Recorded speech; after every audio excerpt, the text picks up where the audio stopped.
All right, good evening, everyone. Good evening. The Durham Public Schools Board of Education monthly meeting is now in session. At this time, we wish to extend a warm welcome to everyone who is joining us this evening. The purpose of this meeting is to inform our parents, students, and constituents about the work aligned with our mission to embrace, educate, empower every student to innovate, to serve, and to lead. The interpreters for tonight are Martha Romo Aguiles and Marte Ramirez.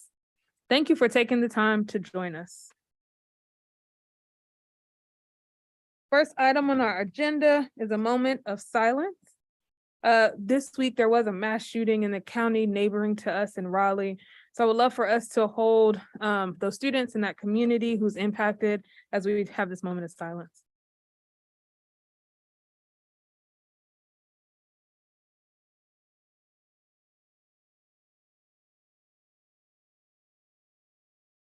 Thank you.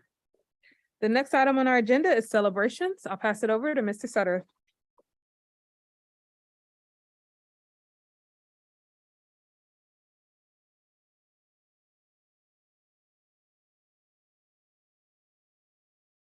Members of the board, Dr. Mavinga, tonight's celebrations, this is full spectrum celebration tonight. We have students, teachers, employees, parents, and a place to celebrate tonight. And we're going to start, as we always do, putting our students first with the Student of the Month.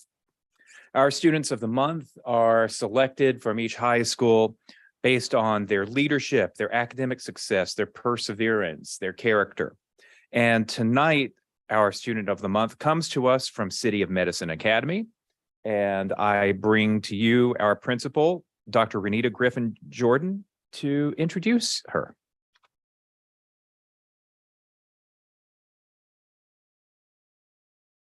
Thank you. Good evening, board members, Superintendent Mavinga, and all guests in attendance. I'm elated to announce that the City of Medicine Health and Life Science Academy proudly recognizes Ms. Dahlia Coling as the Durham Public Schools October Student of the Month. Dahlia is an exceptional scholar and has gone out of her way to take advantage of all that CMA has to offer. Specifically, she has taken every single science course we've offered over the past 4 years. In addition to taking advantage of CMA's specialized health science courses, she is also dual enrolled at Durham Technical Community College and is on track to earn both her high school diploma and associate's degree in May 2023.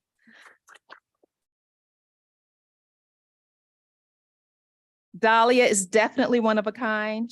She is a natural leader and is respected by her teachers and her peers. She can be counted on as a friend and role model to other students. Dahlia's smile brightens my day when she greets me going into the building. She is very personable and kind, always speaking when she passes you in the hall. Beyond the classroom, Dahlia is the communications chair for our chapter of the National Honor Society and serves as the president of the CMA Student Ambassadors. She represents our school on the Superintendent's Student Advisory Council and is a member of GSA.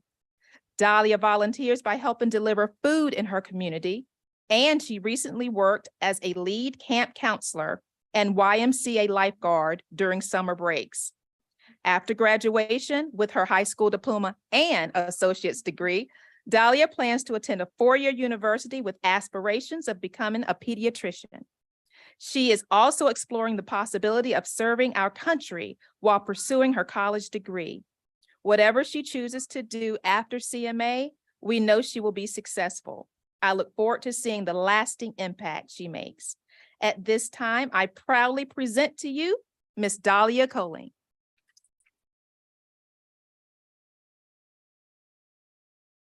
Thank you all so much. I'm so excited and thankful to be here. I couldn't have made it here without all of my teachers and all the students that have helped me come to this place. Dr. Griffin Jordan has especially helped me fulfill all of the what is the word for it? all the things that I have wanted to do at CMA. I'm currently in EMT class, which wouldn't have been possible without her help to get me into there. I'm so thankful for everything that I have been given through the DPS system. I have been raised through it from elementary school through high school, and I'm so thankful to all of you guys. Thank you so much.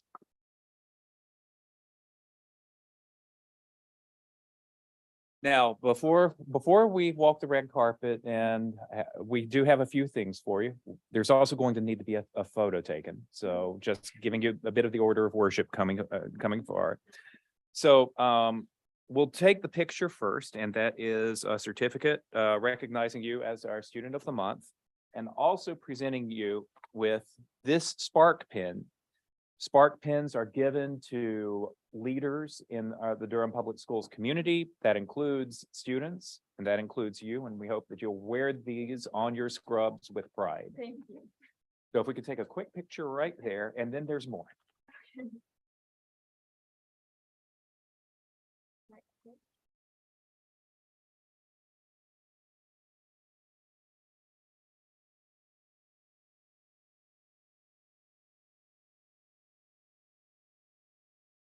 And now, Dr. Griffin Jordan, can I get you to hold her things, because there's more. From our friends at Triangle E-Cycling. From our friends at Triangle E-Cycling, we have a very powerful, very good laptop for you to take it. Buddies? And then finally, courtesy of the Raven Family Foundation, we have a scholarship for you for $500. Congratulations. Can I bestow? And if you could, please, the family is welcome to join Dahlia down the red carpet. Thank you very much for your support of our Student of the Month. Thank you. Thank you.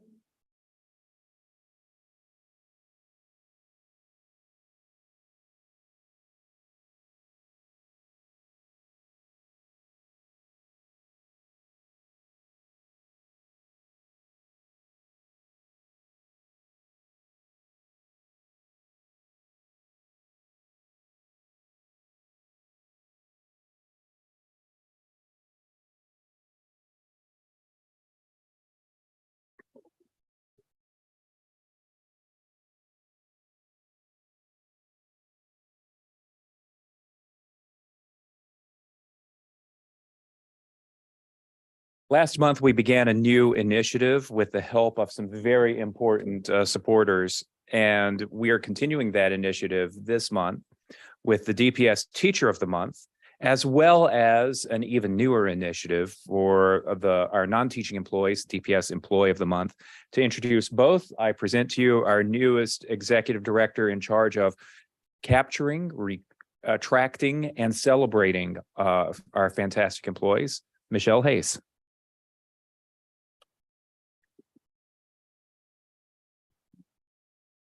Good evening, Chairman Umstead, members of the board, Dr. Mabinga, and cabinet members.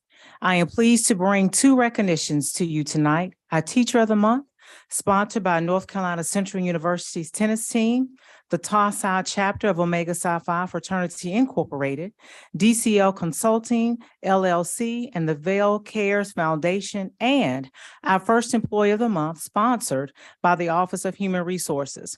Both recognitions will be brought to you monthly, and we congratulate these high performers. Our Teacher of the Month is Shawana Coleman, a second grade teacher at Inno Valley Elementary School.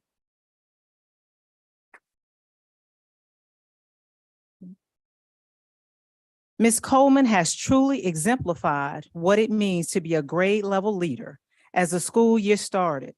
She meets with her new team almost daily after school to ensure they understand the content and expectations for the next day or the upcoming week. She serves as a mentor for her teams and others. She demonstrates the school's 3 pillars of success, which are character, commitment, and tenacity through her work ethic and the culture of excellence she has established and expects in her classroom. Ms. Coleman can be counted on as a true leader and has helped lay a strong foundation for her team. Congratulations, Ms. Coleman, Durham's Public Schools Teacher of the Month for October.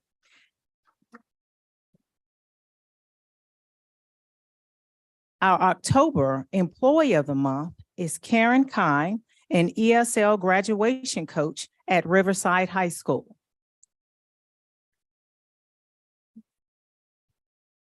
Ms. Kime gives more of herself to make sure that our students succeed and graduate. Her positive attitude and unwavering belief that every student has the potential for success and is deserving of extra care and support provides a model for us all to emulate. Ms. Kime is a tireless advocate for our students, supporting their academic success, physical well-being, mental and emotional health, and eventual graduation. Her steadfast efforts to connect students, school personnel, families, and community resources have steered hundreds of at-risk youth adults across the stage to receive a diploma and out into the world beyond high school. Ms. Kime is the best example of what we call greatness, tenacity, perseverance, and leadership. She is an instrument in getting students to not only pass, but to graduate. She is responsive, easy to work with, and consistent. So once again, congratulations to Ms. Kime, Durham Public Schools Employee of the Month.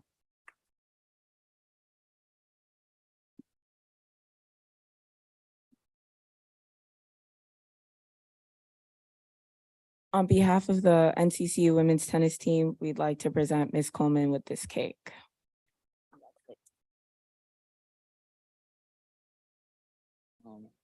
On behalf of the NCCU men's tennis team, we would like to thank you for your commitment and service with these flowers. Thank you.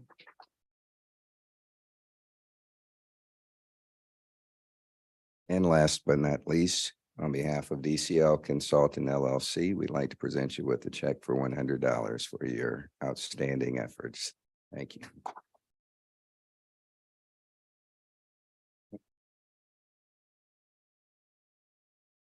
Fourth and handshakes.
We want to take some time this evening to celebrate the 10-year anniversary of one of the crown jewels of Durham Public Schools, one of the first places that I visited when I started working here.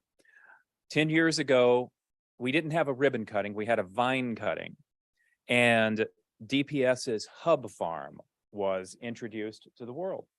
The Hub Farm is an incredible place, a place that was an early commitment of Durham Public Schools' commitment to outdoor learning, ecology, nutrition, and so many other things. And you find the Hub Farm being used not just for education about the life sciences, but learning in general. It's a place for all of our schools. To tell you a little bit more about it and how we're celebrating 10 years of the DPS Hub Farm, I introduce to you Ashley Meredith.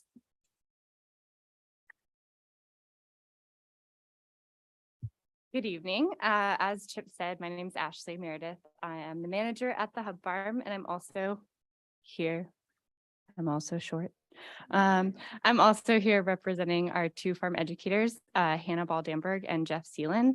Thank you for helping us to celebrate the 10th anniversary of the Hub Farm. As some of you know, the farm has come a long way over the past 10 years, and there are many people that have shared their time, talents, and energy to make it such a wonderful place for learning. In the last 10 years, we've seen over 20,000 students, over 1,700 volunteers, and have grown the infrastructure and program to better serve the DPS community. The demand for programs is higher now than ever. What started as a forgotten property with a poison ivy covered barn has become a thriving, welcoming space for students and families to learn outside, complete with animals, gardens, a forest, a pond, a covered pavilion with bathrooms, and most recently a greenhouse. Over the last 2 summers, 150 students have attended the Hub Farm summer program, improving their academic vocabulary and trying new things outside with a team of fabulous DPS educators and high school interns. The feedback we have received on the summer program from families and staff has been incredible. As we look forward to the next 10 years of learning and growing at the Hub Farm, we are grateful for the support of the Board of Education and of the Friends of the Hub Farm. We wouldn't be where we are today without your help and support. In the next few years, you can expect to see a new accessible garden space, expanded after-school programming, and of course, the continuation of existing field trips and summer camp. We're looking forward to seeing you out at the farm soon. Thank you.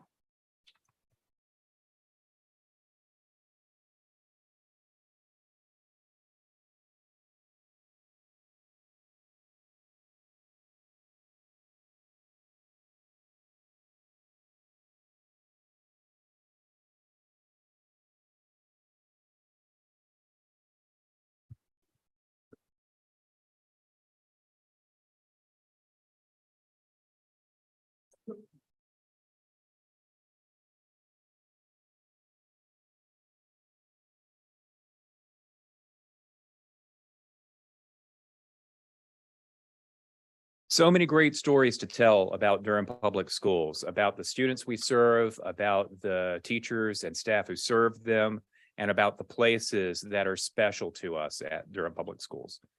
To help us tell those stories, we have instituted a new program, the DPS Parent Ambassadors. And one of the leaders of that program, our Director of Marketing and Strategic Communications, is Sheena Cooper, and I'd like to call her forward.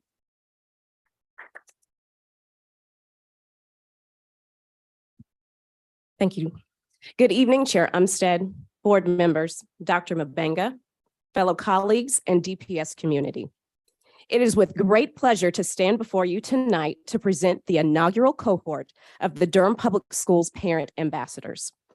Parents and guardians are an essential component of our school communities. They are the lifeline to our students, champions of our schools and staff, and fierce advocates for DPS and public education throughout Durham. Last spring, our district made a commitment to deepening relationships within our school communities by launching this initiative. Since that time, our ambassadors have participated in trainings and district engagement events, offered feedback on district initiatives, communicated with families in their school communities about DPS programs, and shared their personal experiences with their networks and prospective families. They are an invaluable resource to our district, and we are immensely appreciative of their support of DPS. To date, we have 25 parents who have been identified to serve in this capacity, and we look forward to welcoming more and celebrate the outstanding achievements of our students, staff, and district. Tonight, a few of our ambassadors are here, and we would be honored to present them with a spark pin to recognize their dedication to our students and schools. Please come forward as I call your name to receive your pin. Samitris Porter.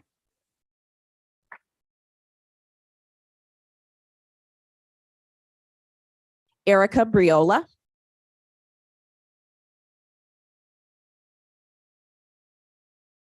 Renee Moore.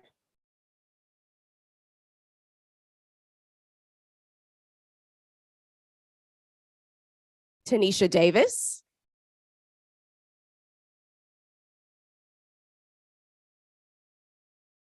And Asia Purnell Mitchell.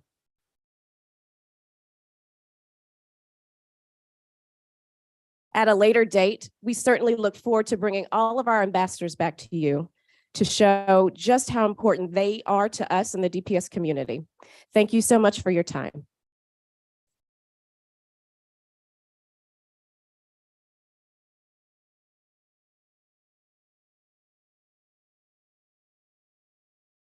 Madam Chair, board members, Dr. Mavinga, that concludes our celebrations for the evening, and thank you. Thank you, Mr. Suttereth, and all of our celebrations. So exciting to see what's happening in Durham Public Schools. The next item on our agenda is the superintendent's update. I'll pass it to Dr. Mavinga. Thank you, Chair Umstead. Madam Chair, members of the board, good evening. It's my pleasure to report that Durham Public School is thriving, and I have a few quick examples tonight. We are celebrating National Principals Month, and I wanted to take a moment to thank some of our most important leaders in Durham Public Schools. Our principals are asked to be academic leaders, building CEOs, marketers, and community representatives all at once. I'm proud of our principals, and I ask that we continue to give them our support as they support our teachers, students, and families. I'm also proud of our two Principal of the Year finalists, Claude Archer at Shepherd and Dr. William Logan at Hillside. We look forward to surprising one of them with the announcement of our Principal of the Year very soon. Monday night, we held a rare October job fair at Hillside High School for all positions. More than 180 people registered and 200 people attended. I spent most of the evening traveling from table to table, talking to our candidates and encouraging them to join us. We are in a statewide and national hiring shortage for K-12 education. The competition is fierce, and we are pulling out all the stops to fill our positions. Congratulations to our HR department for a successful event. If I recall correctly, somewhere around 40 support staff, operation folks that we've been able to employ through this process. We also had a wonderful afternoon of performances at Destination Dance last Friday. All our dance programs, elementary, middle, and high school, had a day of workshops and rehearsal with some of the best dance instructors in North Carolina, and then perform what they learned at the Durham Arts Center. My congratulations to our dance teachers and our district arts leadership. I can't think of another district in North Carolina that has a dance program in every comprehensive high school. That's a statement to DPS unmatched supports of the arts. We have two important events coming up. First, we're excited about the groundbreaking for Mary Musselburgh Elementary School, which will be next Wednesday, October 26th at 9 a.m. This school will be a testament to a legacies of two important Durham figures, and we are proud to ceremonially begin the work. Next month, the DPS Showcase of Schools will be a new event replacing our Magnet Fair, giving families the chance to explore our traditional neighborhood schools as well as our application schools. We are holding it at the Durham Convention Center on Saturday, November 19th at 10 a.m. to 1 p.m. I want to provide an update on transportation. I continue to be very pleased with the work of our staff to modernize and improve our bus routes, but we know that there are still some inconsistencies and late buses on some of our campuses. Part of that stems from our shortage of substitute bus drivers, which is a problem facing districts across our state and our nation. We need more drivers. We encourage more drivers to apply to support our students, and we pay very well compared to other school districts. But our transportation department is continuing to improve our bus routes and service, working with families in their schools. For example, just to look at one school, at the Durham School of the Arts, we have about 1,200 requests for bus services, but only 800 of those students actually ride the bus. As we clean up those routes and stop driving our buses to stops that family aren't using, we will be able to serve families who do use our buses faster. We're also working with the DMV to see if we can pilot an accelerated licensure schedule that will ensure that well-trained drivers can demonstrate their skill and safety and join our team faster. I'll give an example. We have about 13 bus drivers that went to the training, but for them just to be behind the wheel, we have about 4 months behind. So we're able to talk to governor office, and we're not the only district, and our other superintendent been raising that concerns as well. So we hope that will improve. Let me repeat, I'm proud of the improvement that our transportation department has made this year, but we know that there's still work to do. Finally, a couple of reports. I am pleased to share that our 1,500 retention bonuses for full-time employees, prorated for part-time employees, will be going out this month as a thank you for our employees. And our staff is also working with our board leadership to the priorities for LGBTQ+ support identified at our board last work session, including updates to our current guidelines, a timeline for next steps, and the composition of the community task force for consideration of policy changes. Madam Chair, this concludes my remarks. Thank you, Dr. Mabenga, for such a robust update on all the things that are happening within our district. The next item on our agenda is agenda review and approval. Move approval of the agenda as presented. Second. It's been moved by Ms. Byers, seconded by Mr. Sears. Is there any other discussion? We do have a board member who is also joining us virtually tonight, Ms. Chavez. We will start with her and we'll do a roll call vote. Ms. Chavez. This is Emily Chavez and I vote aye. Ms. Rogers, Aye. Ms. Byer, Aye. Mr. Sears. Aye. Ms. Valladares, Aye. Ms. Lewis. Aye. And I vote aye as well. The agenda passes unanimously. The next item on our agenda is the Board of Education monthly meeting minutes from September 22nd, 2022. Move approval of the minutes. Second. I did have one edit on the minutes. My name is spelled wrong on one of the pages. If we could just fix that. So there we have, I amend my motion to include that edit. Second. so it's been moved by Mr. Sears, seconded by Ms. Valladares. Any other discussion? All right, we'll do another voice vote. Ms. Chavez, This is Emily Chavez and I vote aye. Ms. Rogers, Aye. Ms. Byer, Aye.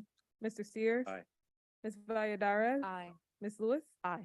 And I vote aye as well. The meeting minutes passed unanimously. The next item on our agenda is general public comment. Before we get started, I will do a quick review of the rules. First, please state your name. And if you are speaking for an organization, please state your name and the name of the organization. Second, speakers are asked to present their comments within 3 minutes. When the yellow light comes on, you have 1 minute left to start winding up your remarks. When the red light comes on, it will beep, which indicates your time is up. Complaints about named staff, students, or parents should not be voiced in open session. However, we are very interested in hearing your concerns with regard to public education, safety of our students, or to the operation of the school system. Finally, board members will listen carefully and consider your comments, but we do not engage in a discussion with speakers. The first person who signed up for public comment is Sunny Geraldo.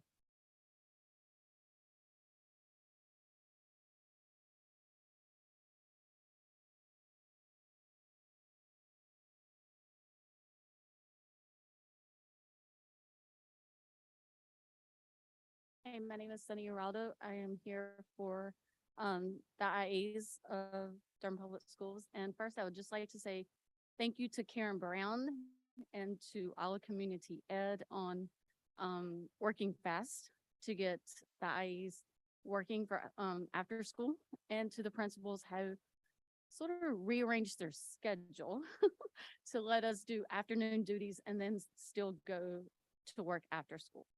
And then the other thing is we would just like an update sometime on the salary study that has been talked about, and we would just like to know where that stands and what is the next step. So thank you. Thank you. The next item, next person who signed up is Jenny Crowther. I'm not sure if I'm pronouncing that last name correct. I apologize. Crowther. Hey there, good evening, everyone. Jenna Crowther, you were very close. I am here tonight as a follow-up to a recent communication that I had with this group and leaders in the community education program. I am the parent of a kindergartner at EK Poe, and we were a family that was directly impacted by the aftercare crisis. We registered the day that registration opened. That morning, actually, we were number 15 on the wait list, remained number 15 kind of all summer until we were finally admitted at the beginning of October. For many reasons, we felt that the aftercare program in the school environment would be the best fit for our child, primarily her age, but also just her personality. We also had trouble finding an alternative that was available and suitable. And so I had previously communicated with you all about kind of our challenges navigating the wait list and communication. I believe that message was heard. I think we've started to see some changes. I appreciate that. I hope that will continue. I'm here tonight really just to highlight the impact that kind of this had on my family and on me, and ask you to consider how to prevent this from happening again in the future. I know that you guys are very busy. You're dealing with more important issues on a daily basis. But I only heard back from one of you when I contacted everyone about this issue. So my intent in being here tonight is really just to keep it at the forefront. My family's very fortunate. We really were able to navigate this with some local family. My boss is super flexible. My employer is super flexible. So we could have kind of a schedule that was a little different each day. And I also had the time to call community education nearly weekly for updates. But it was still really hard for my family. It culminated one night at the end of September. We had put the kids to bed. My husband and I were on the porch and I was just sobbing. I was like, I can't continue with this level of stress and uncertainty. We have to figure something out. I very much support the 7:45 start time, understand why it was a necessary shift. It works really well for our family, actually. But we also have to understand the direct impact of the 2:15 release, and especially on two working caregiver families. So I'm asking you now, please, to commit to developing a sustainable and equitable staffing plan for next school year to ensure this isn't an issue in the future. I believe there are some kind of possible solutions here. Planning next year based on the wait list for this year, maybe summer stipends to retain staff, following Wake County maybe, and, using an outside, I'm out of time, but an outside resource. And I will just say that when we got into aftercare, it has, as we expected, been a really great experience for our kid. A really great transition for our kindergartner. LD Burris at EK Poe is great. So thank you all. Please just keep this in mind for next year. I appreciate it. Thank you, Jenna. And the last public comment is Brian Calloway.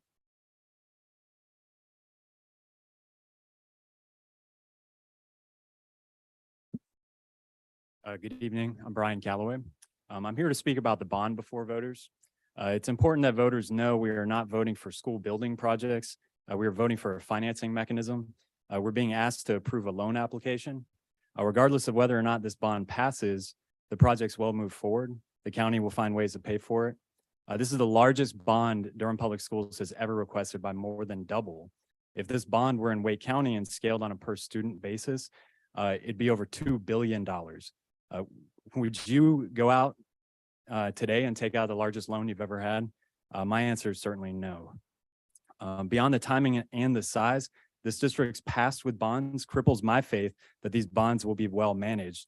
especially after this board passed a major purchasing policy change in August that significantly relaxed oversight of construction contracts. At its passing, the board chair said, "We have extreme faith in our staff. Judging by the enrollment numbers in charter and private schools, I cannot say that the community shares that extreme faith." Now we are asking all those families who have left DPS, we're asking everybody on a fixed income in this community, all of us, to give a massive loan and then just have extreme faith that nothing bad will happen again. I say again because the DPS bond history is littered with broken promises. In 2007, voters were told a new high school would be built. It wasn't. In 2016, voters were told again a new high school would be built and open by 2020. It wasn't.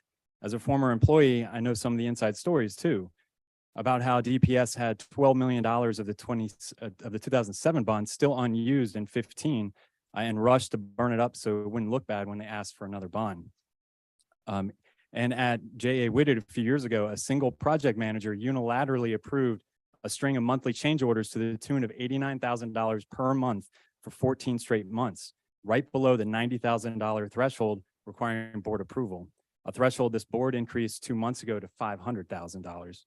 Extreme faith in our staff now allows a DPS staff member to give out a $499,000 contract with only staff approval and with no requirement that they even get a second quote. They don't even have to publicly announce the project. During the discussion about that policy change, the most veteran board member forgot the truth and said, and I quote, "I've seen other districts, not ours ever, have issues with contracts that did not go before the board." There's enough of an issue from the Whitted mismanagement that the board changed the rules so that for the last few years, you get quarterly reports of all change orders, in case you forgot why those reports are there.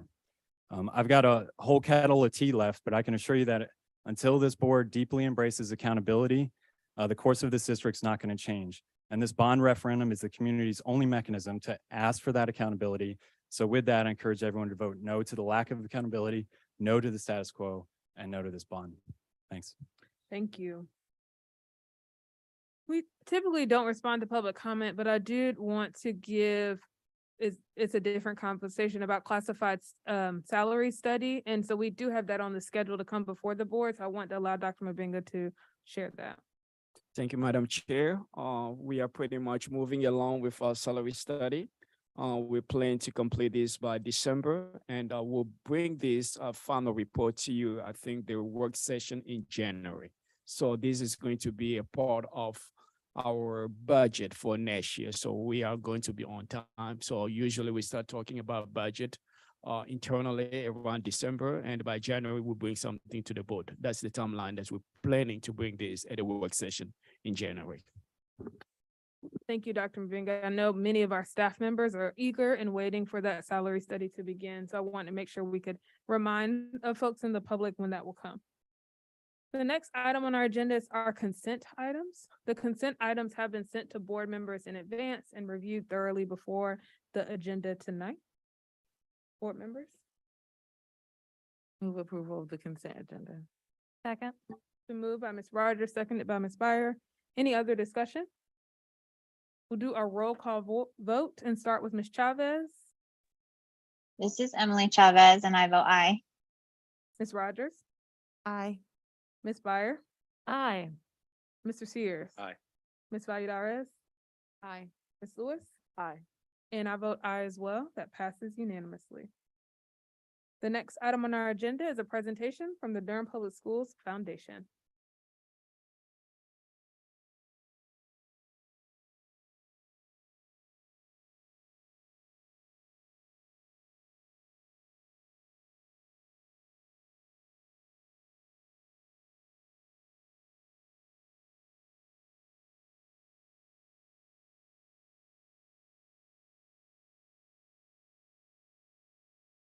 Dr. Umstead, Dr. Mabenga, members of the board.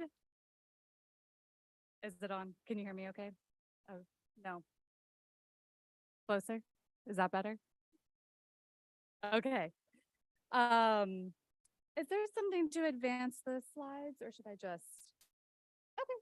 All right, great. Really appreciate the opportunity to be here with you all tonight to share an update on the Durham Public Schools Foundation. Go to the next slide. I'm Megan Gonzalez-Smith. I'm the Executive Director of the DPS Foundation. I'm joined tonight by Xavier Kaysen, the Director of Community Schools, who's going to be sharing some updates as well. Also wanted you all to know the faces and names of other folks on our executive team, Erica Wilkins and Brianna Kennedy. Hopefully you all know and will get to know. They couldn't be here tonight. We are also really proud that our whole team at the DPS Foundation represents former public school educators, DPS educators, DPS alums, and DPS parents. We're really proud of the representation on our whole team for our public school communities. We can go to the next slide. It's hard for me to believe it was only 4 years ago, 5 years ago, that we were talking about what it would look like to create a local education foundation in Durham. It was not that long ago that we didn't have a foundation to bring support for our public schools. And it was in 2018 when Dr. Mbenga called together a group of community leaders and education advocates and business leaders and charged us with creating an independent local education foundation to help build support for our public schools. We launched the DPS Foundation because we know that there are incredible resources in our community and that everybody in our community has an important role to play in supporting our public schools and helping ensure that we have innovative and equitable public schools for every student. We go to the next slide. Everything that we do at the DPS Foundation is rooted in our belief that our public schools are at the heart of our community. And that's a message that we really want to be carrying out across our community consistently every day and sharing with people. We want everyone to understand that Durham's success is really, truly linked to the success of Durham Public Schools, and that we can realize the promise of public education in Durham when everybody in our community rallies around and supports our public schools and attends public schools and builds dynamic partnerships with our public schools. Incredible things can be possible. And the foundation is proud to be building our role in helping be a conduit for galvanizing that community support. Go to the next slide.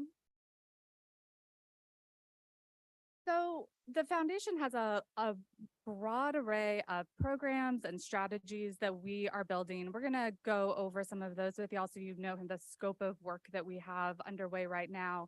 But everything that we do is grounded in one or more of these 5 roles that we really orient as the foundation's roles in advancing our mission. So the 5 roles that orient our work are: 1, building community-wide support for Durham Public Schools. Along with what I was just saying, part of our role is to be out there helping everyone in our community understand how our community is only as strong as our public schools are, and our public schools are truly at the heart of Durham. Building that community support is an important role that we play. We also serve as an incubator for and an investor in innovative solutions. So one of the things that we aspire to do at the foundation is to help identify with our school communities, our broader community, district leadership, innovative new approaches that can be incubated within the foundation, and then things that work over time turned over to the district to scale across all of our schools. We also serve a role in streamlining and increasing charitable giving to our schools. We act as a convener, bringing partners together around similar work supporting youth and public education, and also helping connect partners to Durham Public Schools. And we act as advocates, especially around identifying barriers to equity. Go to the next slide.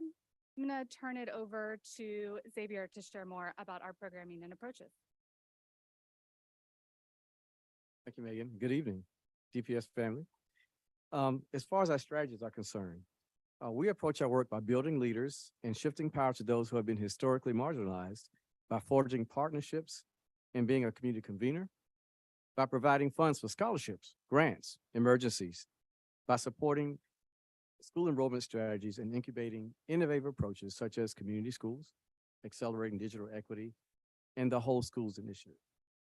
On the next slide, we're displaying a timeline of these strategies and how they have rolled out over the course of our young but very busy history.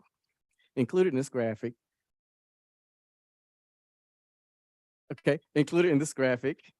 is you'll see some of our newest initiatives, such as the Whole Schools Movement, the DPS enrollment strategy work, and our community assembly.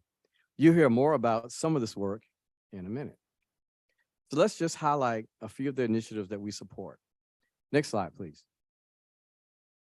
This slide outlines some of the community school priorities for this year. DPS community schools have expanded this year with the inclusion of Fayetteville Street Elementary, and we have the possibility of adding 2 more schools pending our federal grant application with our partners, the ABC Science Collaborative. Our efforts in our principal leadership work continues through our fellows program. We're leaning on the expertise this year of DPS veterans Jim Key and Terry Phillips. We've accelerated our parent leadership initiatives by actually hiring community school parents as DPS F parent organizers. And we're providing them with training and support to intentionally build Black and Brown parent leadership in their respective school communities. Megan, gonna have a few more highlights. Go to the next slide. I just wanted to highlight the Whole Schools movement. The Whole Schools is a partnership between DPS Foundation, DPS, and Duke Health. And we launched this partnership last year to address the mental health crisis that's facing young people, as well as educators and adults in our buildings who educate and care for those young people all day. We all read all too often about the mental health crisis that is a national crisis. And so we have built this partnership to take a very ambitious approach between the school district and our partners at Duke Health and the foundation to challenge ourselves to really reimagine what the role of our schools can be and how our schools can be resourced to support the mental health and wellness of all students and adults in the school community, because we know that that is foundational to learning and student success and life in school and beyond graduation. So the Whole Schools movement is, it also includes a $3.5 million multi-year campaign for us to invest in new approaches, for us to learn about new ways that our schools can better support mental health of students and adults in the building. We also connect those adult supports to the teacher retention and recruitment challenges that schools across the country are facing as well. Caring for the wellness of our teachers, helping reduce teacher burnout will be critical to the teacher recruitment and retention, we believe. So all of these things are connected. While some of those funds will go toward piloting new approaches and helping strengthen some of the great work that's underway in schools around social emotional learning and mental health, we are also providing resources to meet immediate needs across our schools. A couple of things for you to know about that are coming up soon. We are having our first Whole Schools Wellness Fair on November 20th at Southern School of Energy and Sustainability. That will be a day-long 20+ workshops and wellness experiences that will be free for any DPS student, parent, or staff member. And so we will be announcing that and opening registration early next week. So I want folks to be on the lookout for that. That's the type of programming that will be coming out of Whole Schools. We have also notified schools this week and we'll be sharing with the community over the coming weeks $100,000 in school level grants all around mental health supports for schools across the district. So this is some of the work we're building out of Whole Schools, and this is a multi-year work and campaign that we're just at the beginning stages of now. Go to the next slide. Want to back up and tell you a little bit about what our growth has looked like over the past 4 years since we launched in 2018. The foundation has experienced really fast growth over these really 3.5 years that we have had any staff and been fundraising. And I think this growth is really an incredible testament to the way that our community wants to and will respond to opportunities to rally around our public schools and support our public schools. If we go to the next slide, this takes a closer look at our financials from this past school year. We raised a little over $1.5 million last year. We expended a little over $1.6 million across these different categories. Something else I want to call out there at the bottom is that our funding sources have a there's a really healthy diversity of funding sources that are going into this work. And all of this is possible and this fundraising is possible because of a very large number of people giving at all different levels. So our funding comes almost evenly from individuals, corporate giving, and foundations, with a small amount also coming from the county and some faith community giving as well. We have had over 3,400 individuals and companies and foundations give to the DPS Foundation since we started. And that is individuals giving from $5 to $100,000 and companies giving from $100 to $250,000. All of this is possible when everybody comes together and gives what they can to support our schools. We also, since the spring of 2019, we have provided over $885,000 in grant funds directly to schools. And that has been, those school level grants have gone to 35 of our schools. And so our team is looking really hard at the schools that we're not reaching right now and aspiring to build stronger partnerships across all of our schools so that we're getting grant applications from all of them and getting funding across all 53 of our schools. Additionally, in 2021, we merged with the DPS Scholarship Foundation. And since 2021, we've provided over $120,000 in college scholarships. We also think there's enormous opportunity to grow college scholarships. We have built what we call now the Durham Promise Fund for providing college scholarships. We provide at least one scholarship to every high school right now. And we think there's huge opportunity to really grow those college scholarships and make college accessibility much more of a reality for many more students in DPS. We have big aspirations to grow that programming. We go to the next slide. Going into this year, we have set our most ambitious goals yet to continue to grow and deepen our impact. This year, we are aiming to raise over $2 million to have more than half of that go to deep investments in mental health support, both long-term transformative approaches and meeting urgent needs around mental health and wellness for teachers, adults, and families right now. And $1 million that we're raising to expand and deepen our core programming, as well as add some new approaches. We go to the next slide. I want to highlight two core strategies that we are working on building out in our approach right now. So over this year, the two pieces of work that we are going to be expanding new strategy and programming around is one, work around championing public education to increase enrollment in our public schools. This is very core to the foundation's mission. We believe that our whole community is stronger when everybody in our community is going to public schools together, when our public schools reflect our whole community. And so we are building out new approaches and making more investments in increasing enrollment in DPS. Our other priority for growing our approach this year is around business engagement and workforce development, expanding career awareness and exposure opportunities for students and building out business engagement. We think there's also synergy between those two approaches and helping attract more families back to DPS and to be having more robust business partnerships, to be talking with large employers and their employees about the great opportunities in DPS and enrolling in DPS. So we're excited to be building out these two approaches to complement our very broad approach around the roles that we fill in the community. If we go to the last slide, and then we'll open up some questions. We are having a lot of conversation at the foundation and with our partners across the community, as everybody is, about the very strong sense we all have about the enormous change that's happening in Durham right now.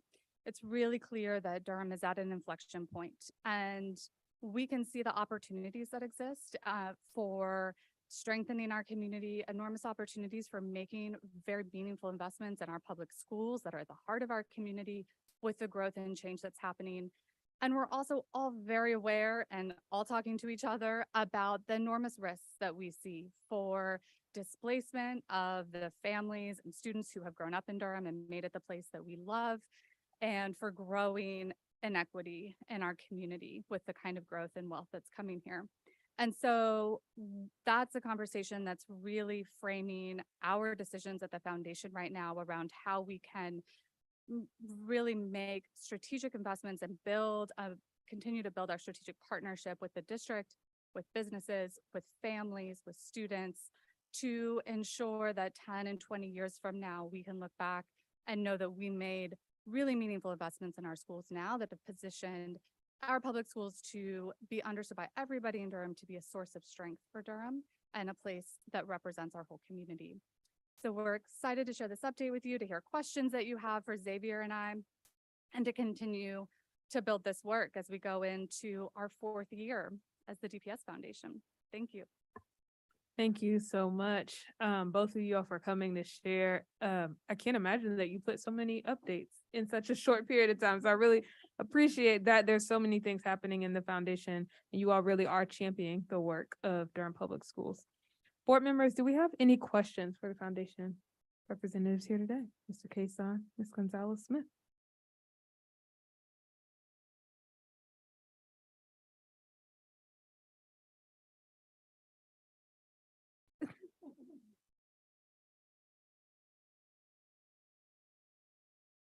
Are there no comments? Are there no comments? Okay. Thank you so much for this update. I am very appreciative. As a parent that supported the community schools from the start, I am grateful to have this update, see the expansion to Fayetteville Street. Can't wait to see that become successful. I do have a question about what success looks like in regards to Fayetteville Street. Or what you think your model of success looks like for Fayetteville Street, because it's very different than Lakewood and Club. So that would be my question. And I do know that Lakewood and Club and Parkwood, I think there's another school that recently got grants from the foundation to do the curriculum and training for educators on the LGBTQ+, and I am so grateful to see Mr. Mitchell and Club and Lakewood leading in that work, to see that curriculum going out to educators even before we've had our training. I think Durham is going to benefit from that. But yeah, I just want to know what we think success looks like for Fayetteville Street.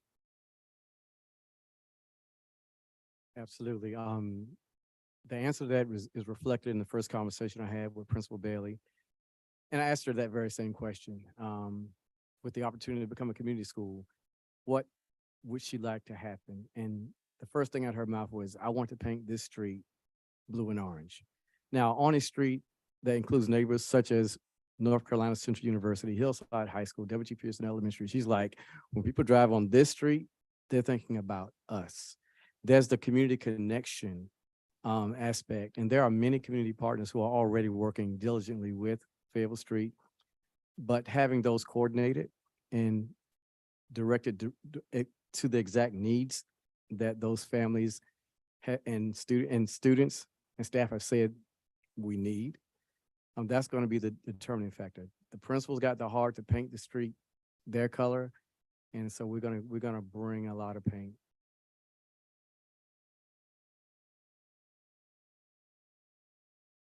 I want to thank you both so much. I want to follow that comment about community schools and in conversations we were talking about how far back we go with community schools. I mean, did the community assessment for Club Boulevard as a pilot, and lots of engagement and buy-in. And I think one of the beautiful things was it was started from the ground up. It started at Club, and that model itself, it was Club in Eastway, but just the idea that a community decided they wanted something like this, right? That they wanted to look at these wonderful benefits that community schools brings. And then to also once the surveys, the focus groups, all these different things that were done to get the community input and to also bring in a model and template, the idea of what other schools this would be a good fit for. I think that was also a conversation, and that's where Millicent, so many other schools that ended up being EKPO Southwest at one point did it too. And it was of benefit to that school as well, although it's no longer doing it. But it's been codified, right? The model has been codified, and DPS strives to codify what works. And so I do see the value of the model itself. I have a question about scaling it up and expanding the number of community schools. As we're talking about expansion, it's about the opportunity, like who's willing to support us in this. And I know that Duke University has been a big player with Bass Connections, with so many folks that are coming from the research end. It's a research-based template, right? It's something that is, the concepts are not new because high quality teaching is not a new concept, right? And positive discipline is not a new concept, but it is something that comes, is very close to research. My concern is that as I see the plan for expansion, I just want us to continue to toe that line between research and the idea of it coming from a different area in academia that is definitely looking at the literature and everything, but is not really connected as much to the roots, right? To these roots of communities deciding what they want and how they want the model to be implemented. So it, for it to never lose that that connection. And so I know that you mentioned ABC Collaborative taking part of this. I remember back when we were dealing with COVID, one of the things that back in March, we had a lot of community members stating their disapproval with the law that was coming in, and ABC Collaborative was definitely in conversations with the General Assembly. And there was a law that was passed and it forced us to have to make decisions like this. And there was very little wiggle room. And I would not want anything to be a top-down thing. I wanted to continue to work with researchers. ABC Collaborative had an app they wanted to, provide to us, and they did work with us in our learning centers. But when, it was time to reopen, we decided we needed to do our own thing, like our own app that would not be so, connected to research and opportunities for research unless families consented to that. So it's very important to me that that consent, that the aims, the specific aims of research don't ever become the driving force of something as precious. And I'm saying, this is a personal thing because when I heard about this model in 2017, I mean, I was, what I mean? People who go back with this are definitely very invested in something like that is very receptive to community. And I just want us to continue to work with research and bring the benefits of research, but never let the driver be, the aims of a research project. Thank you. Thank you. I'm gonna go to Ms. Byer and then Ms. Lewis. Yeah, I just want to just quickly I'm respond sorry. to that. Mr. That's Mr. fine. Jason, no, That's go fine. ahead. I just want to, as someone who is deep in research, research is what we're doing right now. It's community, it's conversation. And the bulk of the work of the coordinators in this first quarter of the year is having conversations, listening sessions. And so the data that we collect from our community is as important as all the data that those pillars stand on. And that's very, very core to our work. And so even at Fayetteville Street, they are in the midst of a DPI comprehensive needs assessment. And so we're like, okay, where do we fit in here? And we fit in community engagement, family engagement. And so we're going to fit it in where we can, and we're going to just continue to talk and continue to ask. So every community school is gathering its own data and defining its own success. I want to make sure that's clear. I want to start with just a place of gratitude and acknowledgement of how powerful the partnership has been, your leadership has been in getting us through this pandemic and on the other side of it. And I think you all share our laser focus on the urgency of recovery, rebuilding, healing the harm from the pandemic for our students, our staff. I've always been a believer in the community schools model, so I don't need to go down that rabbit hole. I just am always looking for what we can learn from the schools that have had success. What can we learn about what leadership is a best fit for that model and how we can accelerate what we're doing. And I know we've had some stops and starts, and I know that some schools have had change, and I know a lot changes when staff turns over, both teaching and that coordinator position. And so as y'all bring us best practices in that, I think that's going to be really, really, really important. If we don't get that federal grant, I don't know why we wouldn't take care of that locally, but I'm glad there's a federal grant to apply for. I've seen some states pilot it at the state level, right? I mean, state governments pay for this because it is a known accelerator of student progress and community engagement. So I want to ask you more about whole schools and what Duke is bringing to the table. I know why we're interested in accelerating in the mental health area. I know why you all are, but who from Duke and what are they bringing to the conversation? Because I think the urgency of that work is so, so important. So Duke is partnering in a few important ways. One, we're working with a lot of mental health and medical experts from Duke Health. So we're working with a lot of pediatricians and the psychiatry department. And so they are providing a lot of research and guidance around the work. I also want to name really clearly, we are also working very closely with social workers across DPS, with some students, with some parents, with parent organizers. The whole schools has an advisory council of around 20 people representing our schools. So there are a couple of folks who bring that expertise from Duke, and there are also some of those folks who bring that expertise from our schools at all different levels. So all of that expertise is really important to us. I want to name that clearly. Our students and our parents and our social workers in our schools also bring that really important expertise. Duke is also bringing some of that from the medical side.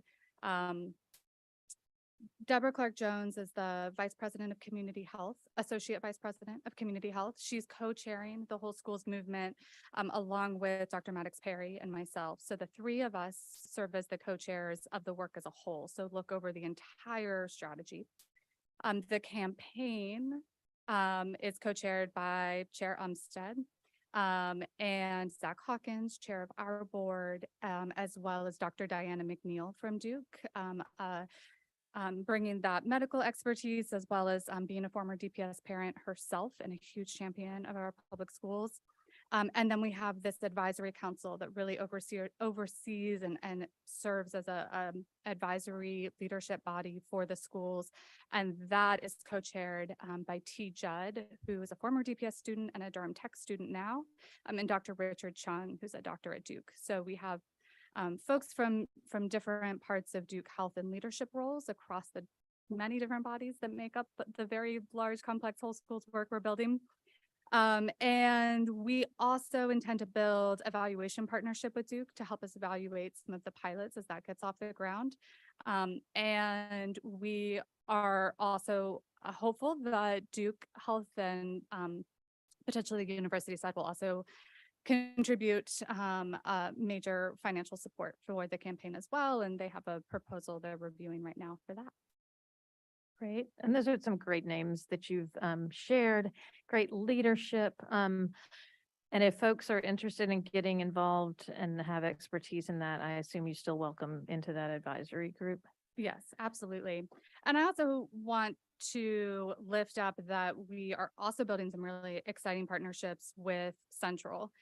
And Central is doing great work around their own clinics on site on campus for their school community and have such an orientation toward community partnerships. And so we are having conversations with those folks who are building this new health clinic at Central and their social work department around how we can build some partnerships with them. We're exploring opportunities to pilot some free therapy and counseling for DPS teachers that could be available on school sites or at Central's clinic if people would prefer to access that free support outside of their school building. So those are some of the partnerships we're exploring with Central that we're also really excited about. We also know that Durham Tech is doing great work in this area. And so we'll be talking with them about opportunities to learn from what they're doing, potentially provide some continuity there as well. I appreciate it. I struggle to know that the lack of providers nationwide, just like the lack of educators, is going to get any better before it gets worse. I mean, so I hope that I know y'all are going to think outside the box about how we deeply recruit and grow our own, which is the only strategy that makes any sense much at all. But it sounds like you're still early in that work and early in that funding. At the same time, the urgency is so deep. So I look forward to further work on that in the field. Yeah. Yeah, and a lot of the work that advisory council did, that council started last spring and did a lot of work around identifying the scope for whole schools, because we understand that we aren't gonna solve the pipeline challenge, and that's very real. And we also are very much, as we want the name of this work to bring up for people, thinking about a holistic school approach. So we are thinking about, what we would refer to as the tier 3 supports that students need. How do we have more mental health access to mental health professionals for students who need it? But we're also very much thinking about tier 2 and tier 1, the whole school environment, and how we create whole school environments that are healthier, holistic environments that also can help be a bit more preventative before we have as many students reaching the crisis point. Ms. Lewis, Ms. Valladares, and then Ms. Chavez. Thank you so much for your presentation. Can you hear me? So there's so much about this presentation that I appreciate, and hearing about the updates, and it was a lot in a short amount of time. That's why I did not want to start with my questions, because it's just so much gratitude, first of all, for the organization, the work that you all are doing. Truly being community rooted is very important. You acknowledged that in the beginning. I do remember when DPS Foundation started, and I was on a committee on Champion DPS to support recruitment. Our community is changing. And right now we're sustaining our enrollment, but what does it look like to increase our enrollment with the changes that are coming? So I was very appreciative to hear you say that you all are acknowledging that and keeping that Champion DPS, increasing recruitment and enrollment as a priority in the discussions that you're having. That was one of my questions. Are you still prioritizing that? I hope to see more championing the good stuff that we're doing, the spotlights that are happening, and just this DPS is a place to be, a place for everyone. When you're discussing some of the programming priorities, I wanted to know if you're having regular meetings with DPS administration and helping to set those priorities or to capture those stories, because we were trying to figure out, and this was before I was on the board, how to capture those stories, create that synergy. I think we're talked about doing some videos and spotlights. Are you all still doing some of that work as well? And are you connected with DPS to see how that's our priority and what it connects to some of the strategies that we're also doing? Yeah, I really appreciate that question. And I think we're doing a much better job of that today than a couple years ago. Now, a couple years ago, we were in the throes of, there were a couple things going on and we were all making it through. But I do think over our 4 years that we're in a better place today and being more intentional with our partnership with the district to ensure that what we're building and prioritizing in the foundation, what we're investing the resources we raise into, is really complementing the great work that is happening in DPS. When we were writing the mission statement of the foundation, we were very intentional about including the word accelerating the progress in Durham Public Schools. I remember all of our conversations with our board at that time around that intentional language, intending to name the great progress that is happening in the district. And we see our role as the foundation as really being about helping put the foot on the gas pedal and just accelerate that great work with some additional resources from the community. And so to do that, we have to be in really intentional partnership to build things that are complementary to what the district is prioritizing. So I didn't name this, but I'm glad you asked. The 2 pieces of work I named that we're building out this year around championing public education and around the business engagement and workforce development, we are building from the start with much more intentional collaboration with district leadership than we necessarily always have in the past, of just going with ideas and moving them forward and then catching up later and figuring out how to match them. So we have a really great collaborative relationship with Mr. Suttereth and Ms. Cooper. We meet monthly at least. And so the strategy that we have built is very intentionally built to complement and also not duplicate some of the great things that they're doing and leading. And what we're building will also be done with them at the table a lot. And around the business engagement and workforce development, we're excited to build that in partnership with the district, especially with Dr. Pack and her team. And so we've had some of those conversations and will continue to ask for their guidance to ensure that everything we're building out there is complementary to their priorities and helps accelerate that. I'm glad to hear that there's a lot of intentionality happening and more collaborations are happening as well from what you shared. And I just have two other pieces that I wanted to address.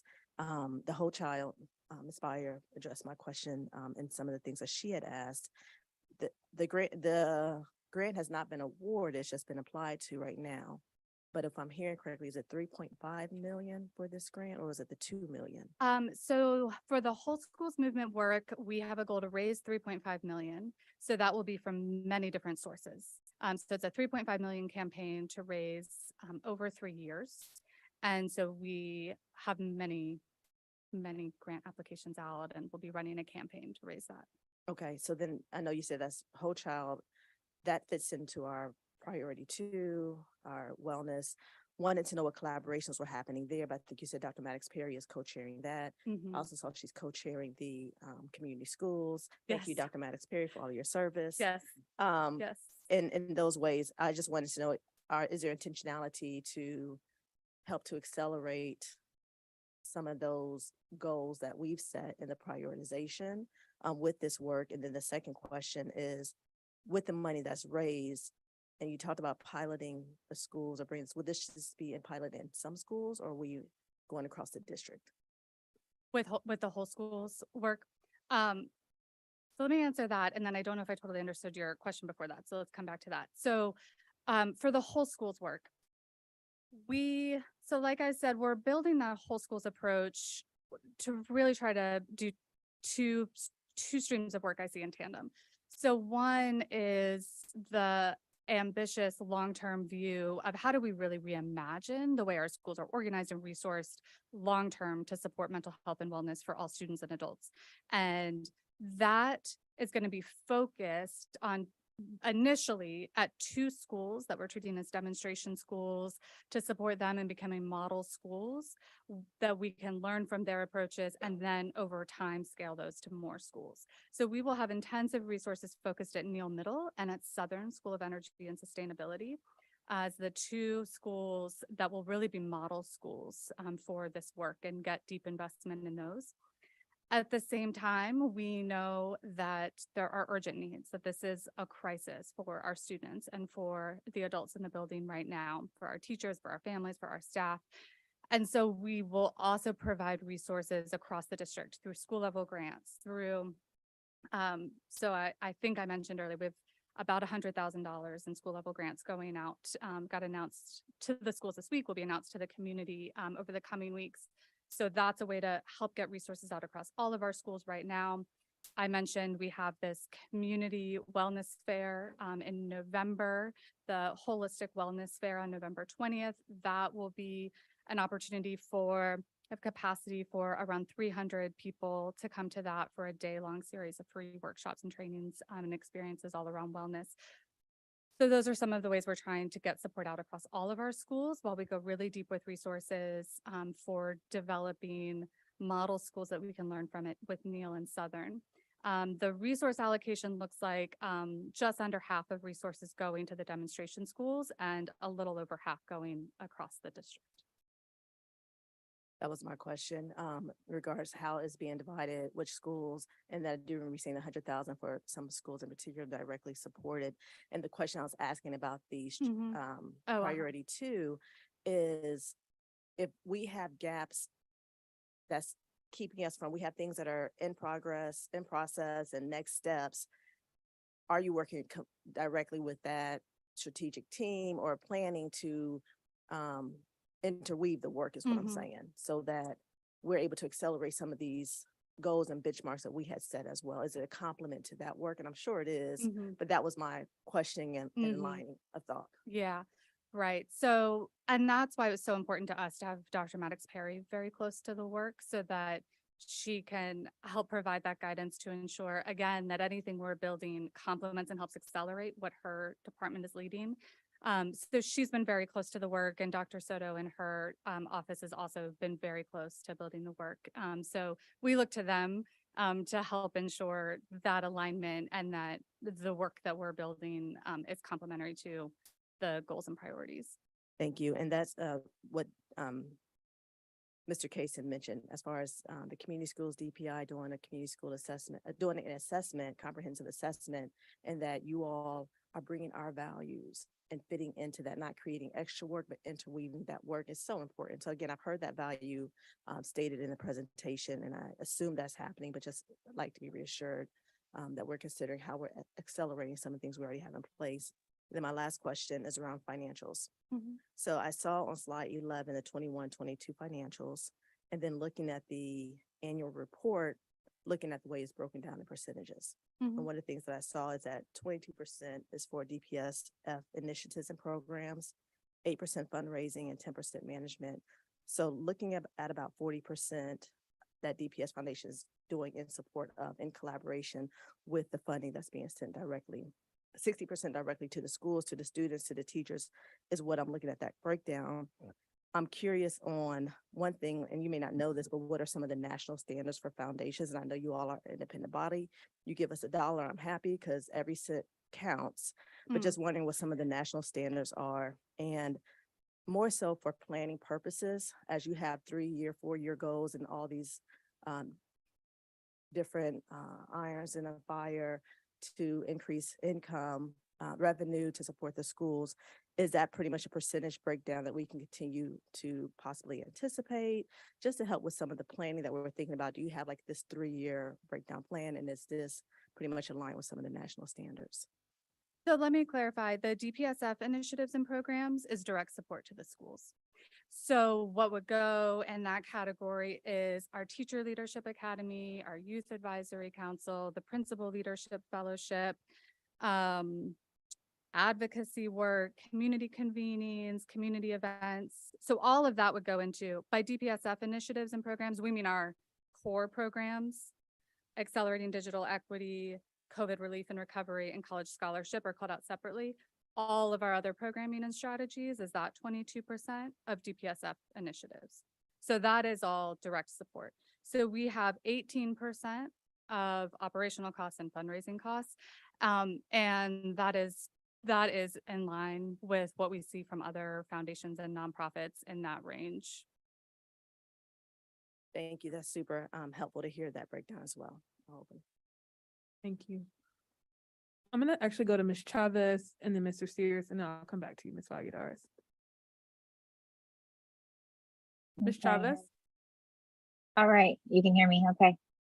Hi, everyone. Thank you so much for the presentation, Ms. Gonzalez-Smith and Mr. Kaysen. I appreciate it. I wanted to say that I love that this that the DPS Foundation work in community schools in particular is rooted in both research and community listening.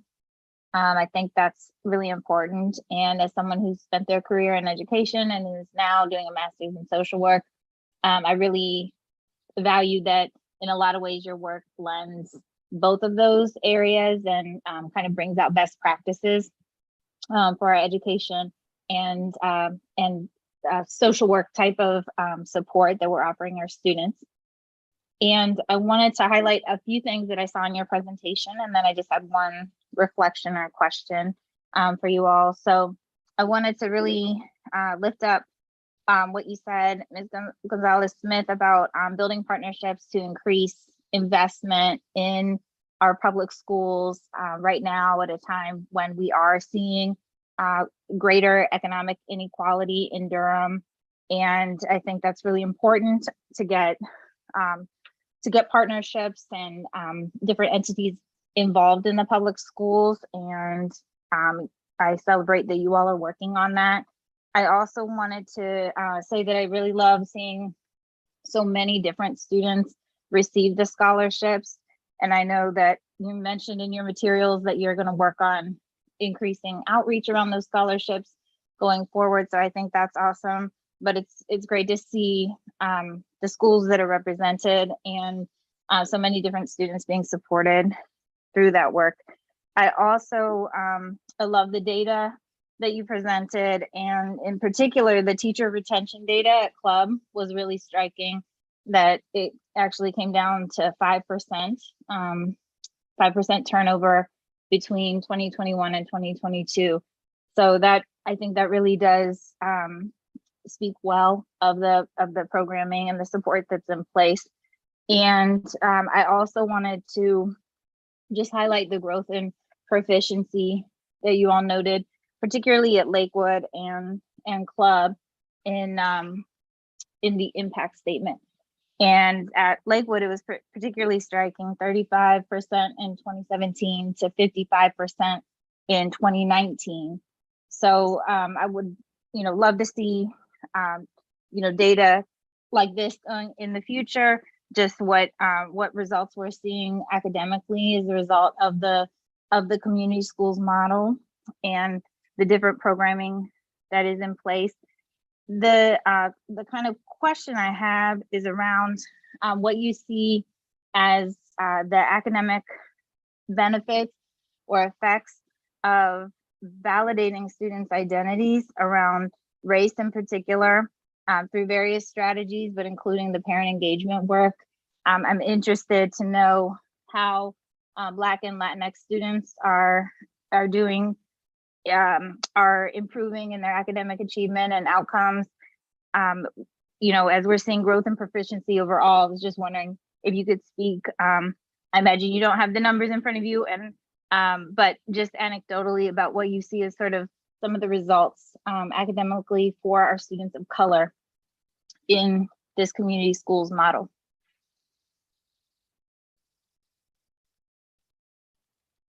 So speaking for club, first of all, the school, when we come into a school as a community school with community school strategies, we are not giving any programming to the schools. We are trying to enhance what they've come up with.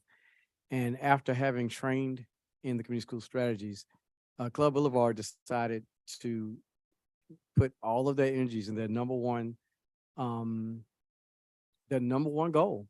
is to close the achievement gap and to make strides in closing that achievement gap.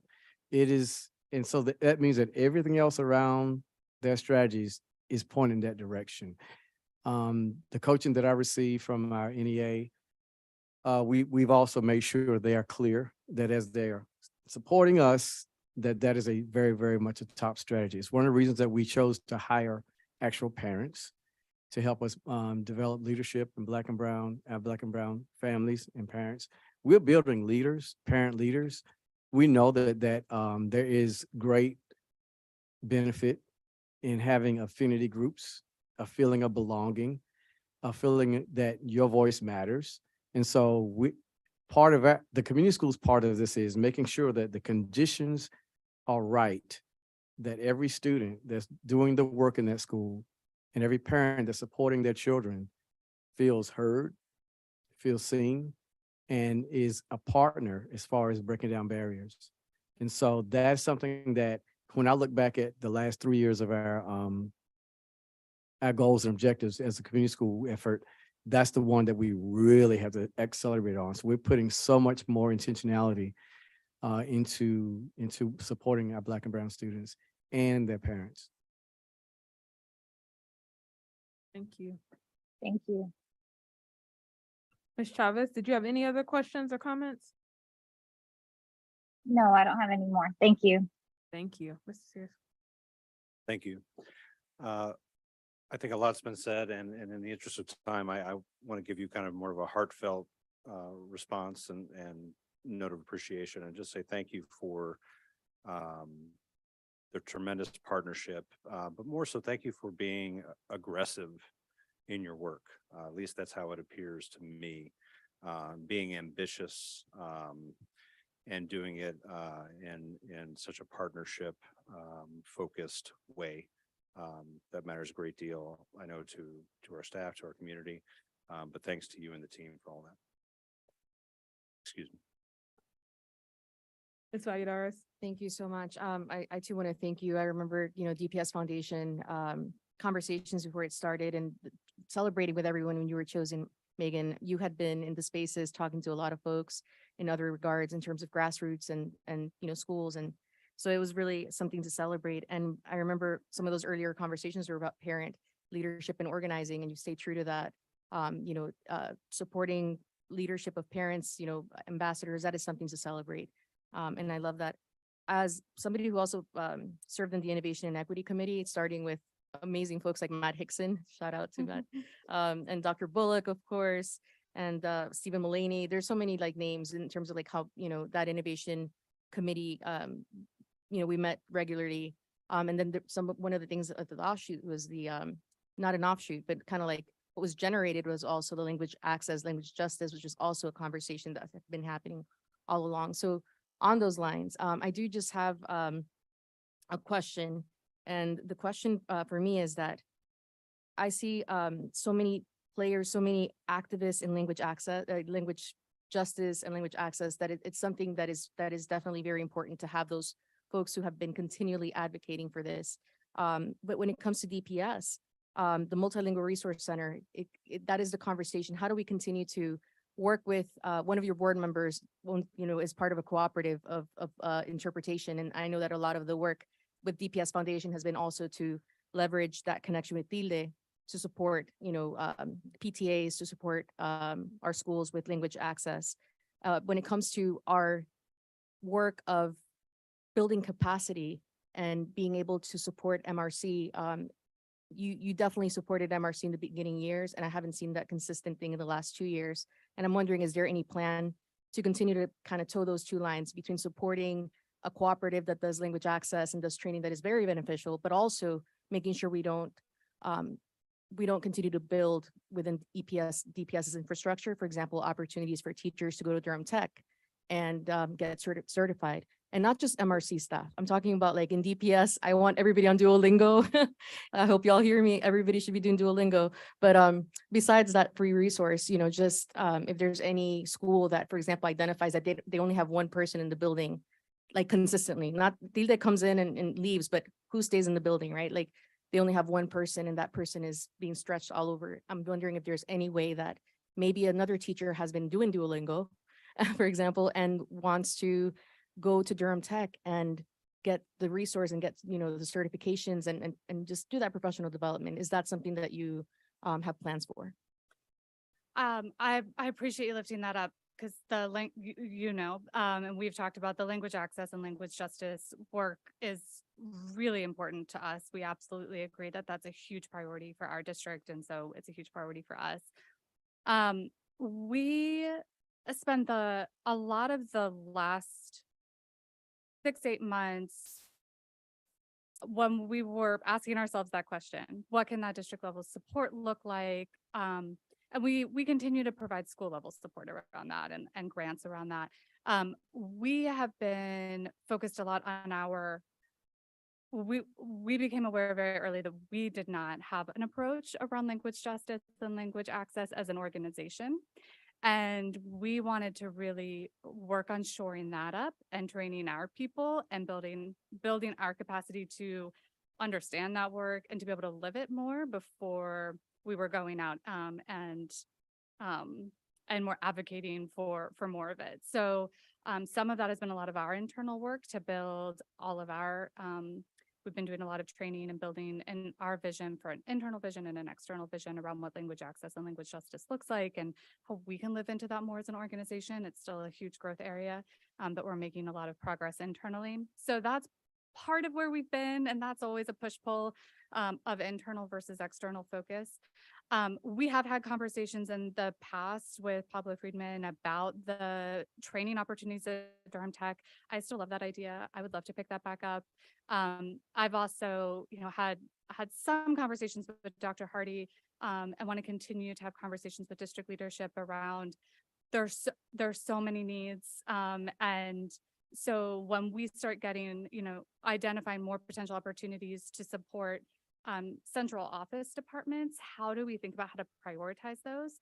We have a really clear approach around how we roll out school level grants and vet those and decide what those funding grants go to. We have a really clear approach for that. And so when we're thinking about providing funding to central office departments, we agree that the language access and language justice is a huge need, and we want to support the work of the MRC. And how do we think about when we're getting more, we're starting to see more and more requests come from different departments. And so that's one of the priorities we've identified internally is we need to develop a system for how to determine what district level and central office department funding supports we make in a given year, and like, do we have a cycle around that? So we just need to have more of a process as we continue to build our operations as a 4-year-old organization that's grown really fast.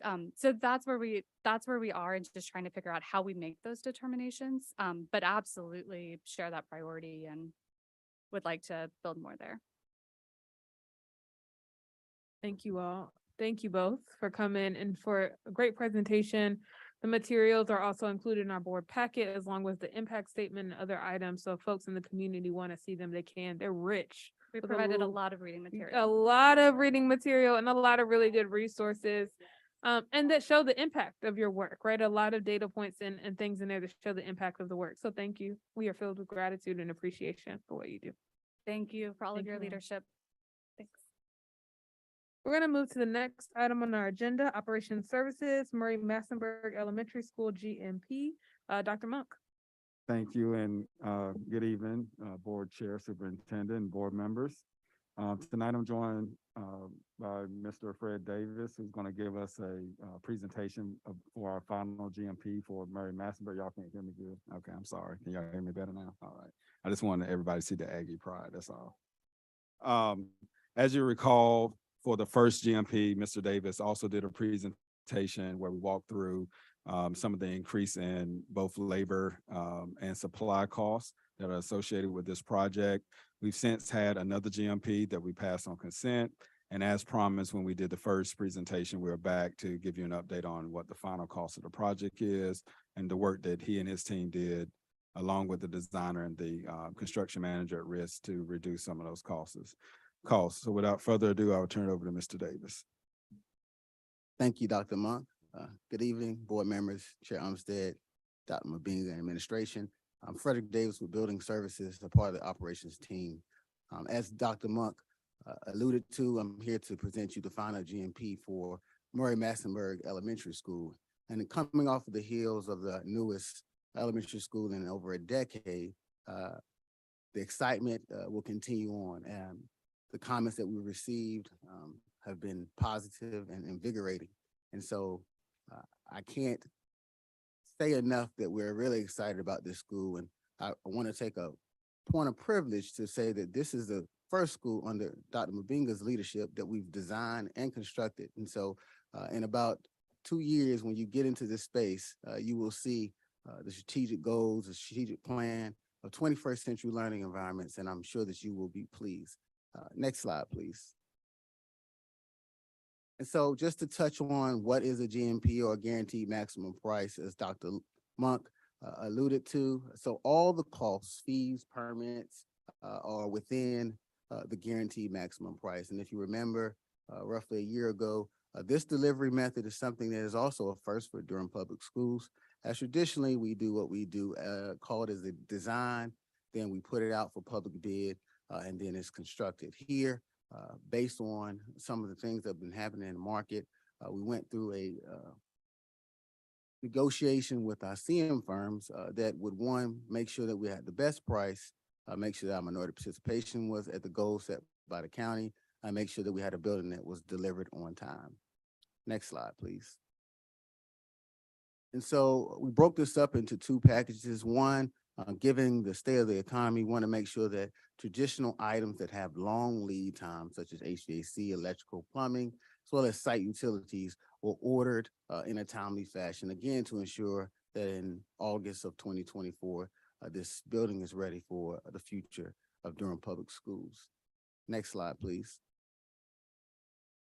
And so again, after having GMP1 and looking at what was going into the market, we did make sure we refined some of our documents so that our prices could be as tight as possible. So in GMP2, you'll see these packages that not necessarily had long lead times, but we orchestrated in a way to be friendly to our minority contractors, as well as what was going on into the market. Next slide, please. And then our final GMP3 was a mix of packages as well as rebid packages. Again, during this market, we've had a spike in material as well as a labor shortage. And so we worked with LaChase and SGS, as well as Evoke, our design team, to perhaps look at some strategies on how we were building our roofs, how we was doing some of our site facilities along the campus. And this is what we bring to you today for final GMP, as you see that number today. Next slide, please. And so some of the things, again, the total is before you today. Some of the things that we had to do to ensure that we was getting the best prices, we looked at value engineering. So as I talked about in GMP3, we looked at going to a different type of roof, not lessening the value, but just how it was constructed, less time, which means reducing costs, as well as we want to make sure that we understand that right now, based on the last report of inflation, we're roughly at the average of what we're seeing in the market from our nearby counterparts in Guilford and in Wake. So we as administration feel that we've done our due diligence, and what we bring for you today, we feel that is adequate enough for seeking your approval today. Next slide, please. If there are any questions, I do have Mr. Brent Smith, who is with the team of SGS and LaChase. Many of the members on LaChase and SGS, all products of Durham Public Schools. Mr. Smith is actually a Hillside graduate of, I think, 1999. So we have a very rich and community effort in designing and building this school, and so we're excited. Thank you so much, Mr. Davis and your team. Y'all have been hard at work, building lots of new schools and planning for the future. Any questions from board members or comments? Mr. Davis, thank you for your ongoing leadership. I assume that the pictures that you showed in the presentation are the site and the clearing has. Yes, gone my smoothly? apologies. No, you're good. We are officially, unofficially, we have broken ground as on October the 23rd. We do have the official groundbreaking ceremony. So we look for all community as well as administration and board to be present there for the official ceremony. But yes, we've started with some light grading, tree removal, as well as some erosion control, as well as we've been in contact with the neighbors, I personally, to ensure that we are really good neighbors and adhering to noise ordinance and things of that set by the city. We're really excited about the design of this building, about getting out there and throwing some dirt with you. Also excited that early voting started today, and people have until November 5th to vote for amazing education bonds for Durham Public Schools, the Museum of Life and Science, and Durham Tech. And it is so exciting to see Durham Public Schools continue to bring projects on budget, on time, for the state-of-the-art facilities that our students need.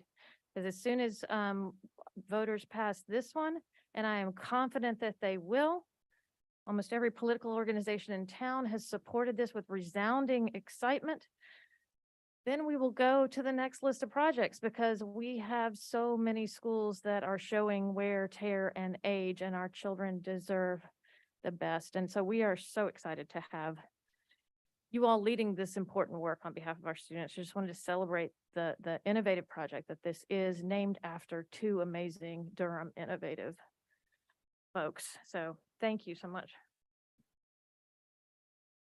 Thank you, Ms. Byer. Any other questions? I appreciated your comment, Mr. Davis, about communicating with those neighbors. I feel like we've learned some lessons too from our previous projects. And so how are we starting early and making sure we're building those relationships in the community? So thank you. This is for action. Yes, it is. So I will accept the motion. Move approval of the GMP presented by Mr. Davis and the operations team. Second. It's been moved by Ms. Rogers, seconded by Ms. Byer. Any other discussion? We'll do a voice vote. Ms. Chavez. This is Emily Chavez, and I vote aye. Ms. Rogers? Aye. Ms. Byer? Aye. Mr. Sears? Aye. Ms. Valladares? Aye. Ms. Lewis? Aye. And I vote aye as well. It passes unanimously. Thank you. The next item on our agenda is academic services, strategic plan update. Dr. Hardy's favorite thing to talk about. I'm going to pass it over to you. Thank you so much, Chair Umstead, Dr. Mavinga, board members. I am always excited when we have an opportunity to talk about our strategic plan. This is one of several that you will hear throughout this entire year as we are celebrating the accomplishments of our sunsetting 2018-2023 strategic plan. We have several staff that are here with us this evening. If they're not, looks like they're all back there. Ready as we get ready to share. I would also like to take this opportunity, if we, as the slide presentation is coming up, to thank our public affairs team and specifically Ms. Sheena Cooper, Director of Marketing and Strategic Communication. DPS has just launched our Strategic Plan Wednesdays. The third Wednesday of each month, we will highlight an aspect of our strategic plan and the work that is happening. And yesterday, all of our district was able to hear about some of the work with Priority One. So if we'll go forward a couple of slides. Perfect. Tonight's presentation, we will discuss our 8 addendum strategies. Each addendum will share the progress over the past year, what is in place and what is in progress. In addition, as the district enters our final year with this strategic plan, we will highlight the key accomplishments and the work that will be completed by June 2023 for each of the strategies listed. Those include advanced academics, career and technical education, multilingual resource center, pre-K early learning, professional school counselors, school boundaries, and student assignment. Please note that for our English as a second language and limited English proficient and special education, the staff have included data outcomes that have fostered intentional, comprehensive action steps to impact student outcomes by June of 2023. Next slide, please. I would like to take this opportunity to recognize the goal team leads that are here this evening. And as I call your name, if you would please stand so our board can recognize you. Advanced Academics, Laura Parrott, Director of Advanced Academics. Dr. Julie Pack, Executive Director of Career and Technical Education and Magnet Programs. Ms. Sashi Ryerson, Director of English as a Second Language. Mr. Pablo Friedman, Director of the Multilingual Resource Center. Pre-kindergarten and early learning, Ms. Karen Thompson, Interim Director of the Office of Early Education. Professional school counselors, Tamika Ward Satterfield, Interim Director of Student Wellness and Advocacy. School boundaries and student assignment, Mr. Matthew Palmer, Executive Director of School Planning, Construction and Capital Planning, and Melody Marshall, Director of the Office of Student Assignment. And special education, Dr. Kristen Bell, Executive Director of Exceptional Children. Tonight, we will have 3 opportunities for discussion and questions. The first will be after the strategy updates regarding the addendum. The next will be after our English learner department update. And then finally will be after our special education update. And at this time, I will turn it over to Ms. Laura Parrott, Director of Advanced Academics. Thank you, Dr. Hardy. Good evening, board chair, board members, and Dr. Mavinga. Advanced Academics, if we could move to the next slide, please. Thank you. Advanced Academics has 3 addendum strategies that directly support priorities 1, 2, and 3 of the DPS strategic plan. All are focused on equity and access for every Durham Public Schools student. Next slide, please. While there are many practices and strategies in place and in progress for this academic year, I will only highlight a few. Our AIG district plan for 2020-25, which was unanimously approved at our May meeting, provides a framework for comprehensive programming at all grade levels at all DPS schools. K-12 AIG specialists are committed to ensuring academic talent development so that every child with advanced learning needs is supported, regardless of their racial, ethnic, economic, or other demographic factors. K-12 AIG specialist leads school-based equity and advanced academics committees to further equitable practices so all students receive the appropriate services needed. Committee members include representatives from student services, exceptional children, English language learner teachers, and of course, our equity champions. Additional areas of our current work include the establishment of district-wide PLCs for our advanced placement teachers to focus on course content and equitable recruitment practices, as well as our second year of implementing TAP, Teachers Advancing Potential, a 30-hour professional development course to help classroom teachers best meet the needs of advanced students. Next slide, please.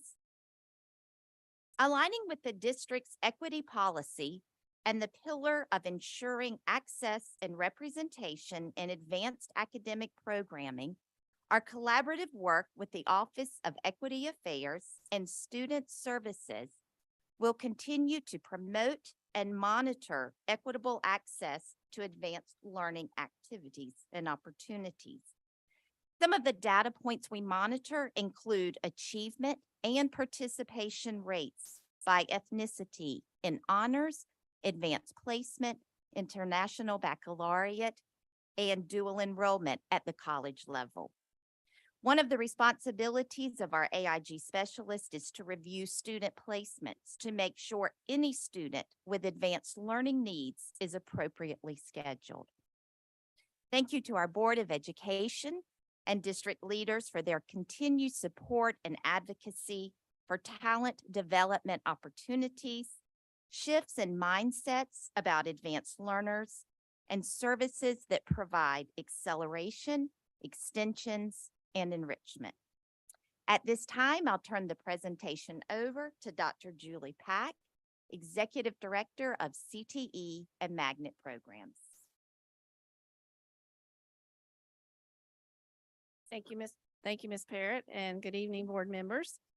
Career and Technical Education has 3 addendum strategies that support priorities 1, 2, and 3 and promote work-based learning in DPS. The next slide summarizes the current practices and strategies that are in place and in progress. Next slide, please. So this year, in support of the 3-2-1 Future Ready Work-Based Learning Initiative, we have launched several new programs focused on work-based learning. The CTE Rising Stars internship program for juniors and seniors gave students an opportunity to participate in a paid internship this summer, as well as earn course credit at the same time. The Summer Career Exploration Program entitled Summer Quest, A Journey to Finding Your Career Passion, gave 160 middle and high school students the opportunity to participate in one of 8 career exploration camps for middle school and 10 career exploration camps for high school students. These programs were offered in partnership with Durham Technical Community College and Startup High. And finally, the Senior Hiring Fair, which we were really excited about, where 17 of Durham's employers came with job openings to hire our students. This year, we're continuing to grow the number of opportunities for students to participate in 3-2-1 Future Ready experience activities like internships and apprenticeships, as well as the CTE office and the Office of Student Support are collaborating together to implement Zello online career lessons for all students in grades 3 through 12 in preparation for implementing their 4-year plans. As a reminder, Zello is the online career exploration software that provides students an opportunity to explore their future careers and by learning a little bit about themselves through career assessments and learning style assessments, as well as research those careers and also the education that goes along with them. The CTE reorganized this year. Sorry, I lost my place. We've restructured our CTE district office to ensure equity and work-based learning and as well as CTE classrooms by creating a CTE position of an equity coordinator.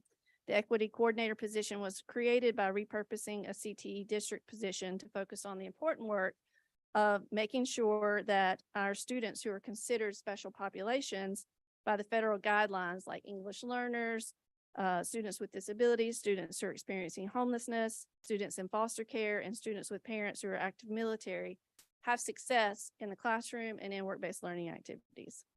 Finally, as we continue to grow ways to engage students in work-based learning and develop a system to support work-based learning in all schools, we plan to expand the Summer Quest program to offer students an opportunity to earn an industry credential over the summer while getting paid. Next slide, please. As the strategic plan comes to a close this school year, we're excited to celebrate the formalization of work-based learning as an integral part of students' experiences. Thank you to our Board of Education for your support of career and technical education, as well as our senior leadership and school leadership. At this time, I'll turn it over to Pablo Friedman, Director of the Multilingual Resource Center.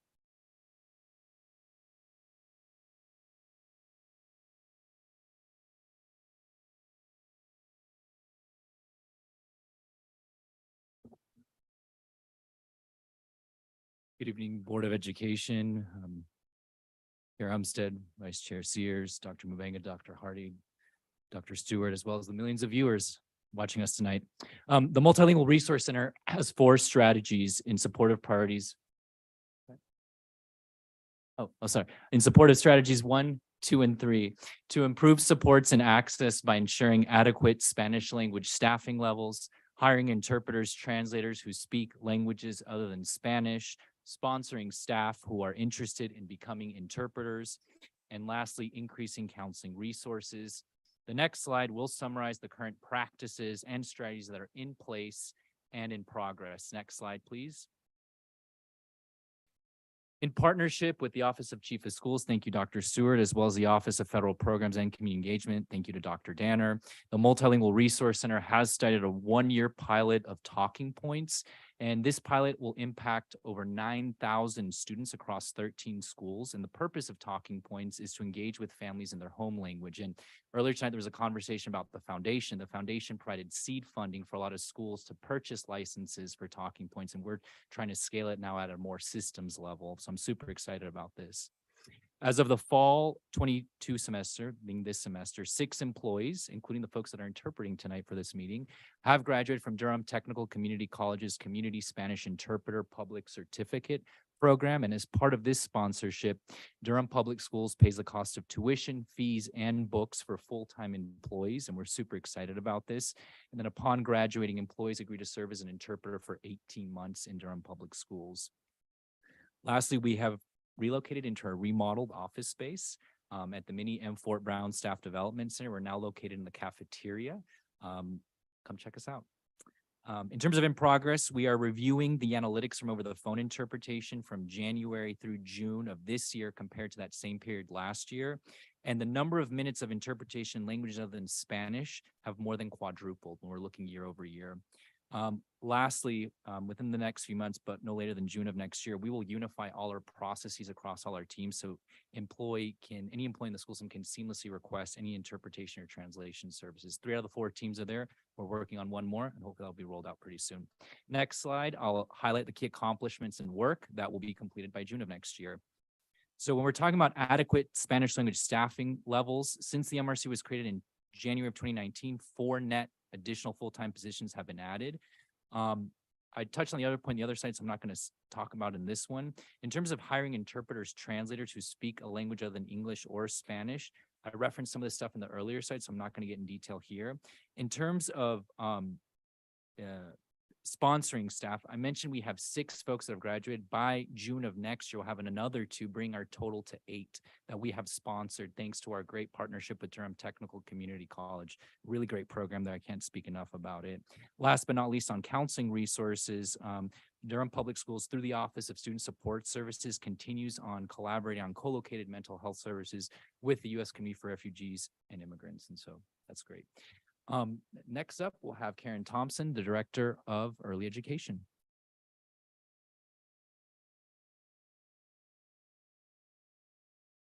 Thank you, Mr. Freeman. Good evening, members of the board and Dr. Mabinga. Early education has 5 addendum strategies in support of priorities 1, 2, and 3. The addendum strategies focus on ensuring students are ready for kindergarten. The strategies target professional learning and coaching to ensure best practices in literacy, math, social emotional learning, as well as support students with disabilities. The next slide is going to summarize practices and strategies in place and in progress. Next slide, please. Currently, we have in place Waterford, which is an instructional online resource that supports foundational standards in early education. Teachers receive coaching in their classroom on how to best maximize the use of instructional tools in Waterford. Waterford also provides an at-home component to reinforce literacy and math skills. We provide training to families also at home so they can best support the students. Early education also is providing professional development for all preschool teachers in literacy and math using Letterland and Eureka Math. These curricula used throughout DPS also align with kindergarten standards. Professional development for pyramid model coaching was provided for early education coaches last year by the Department of Public Instruction. Currently, the coaches are implementing best practice-based coaching with the first cohort of preschool teachers. Practice-based coaching includes evidence-based, interactional, and instructional practices that support the social emotional learning for young learners. Next, I'd like to share several best practices that are in progress at this time. Early education is collaborating with curriculum instruction in the science of reading to ensure pre-K students, pre-K teachers are completing letters training for this year. In addition, our new preschool teachers will continue foundation modules in preparation for the pyramid model training. The modules focus on social emotional interactions for all of our children. On the next slide, I will highlight some key accomplishments for this academic school year. Next slide, please.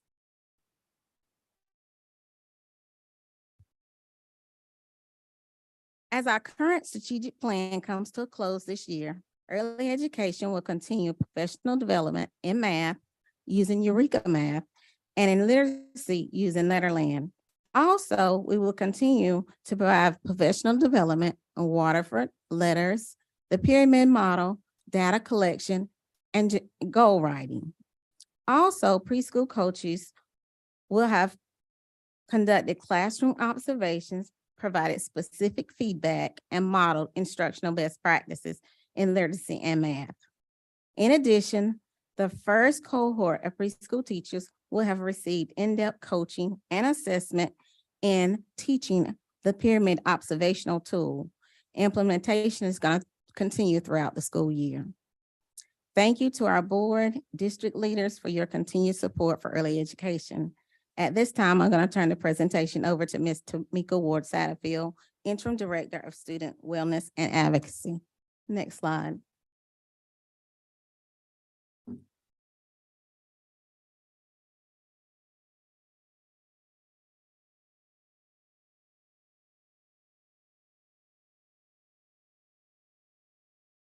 Thank you.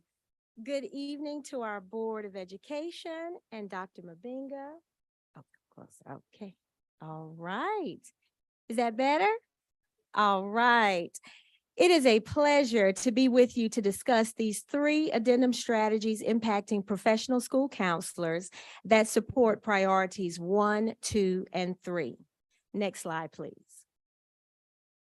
In DPS, we recognize that in order to maximize academic growth, the needs of the whole child must be fully addressed.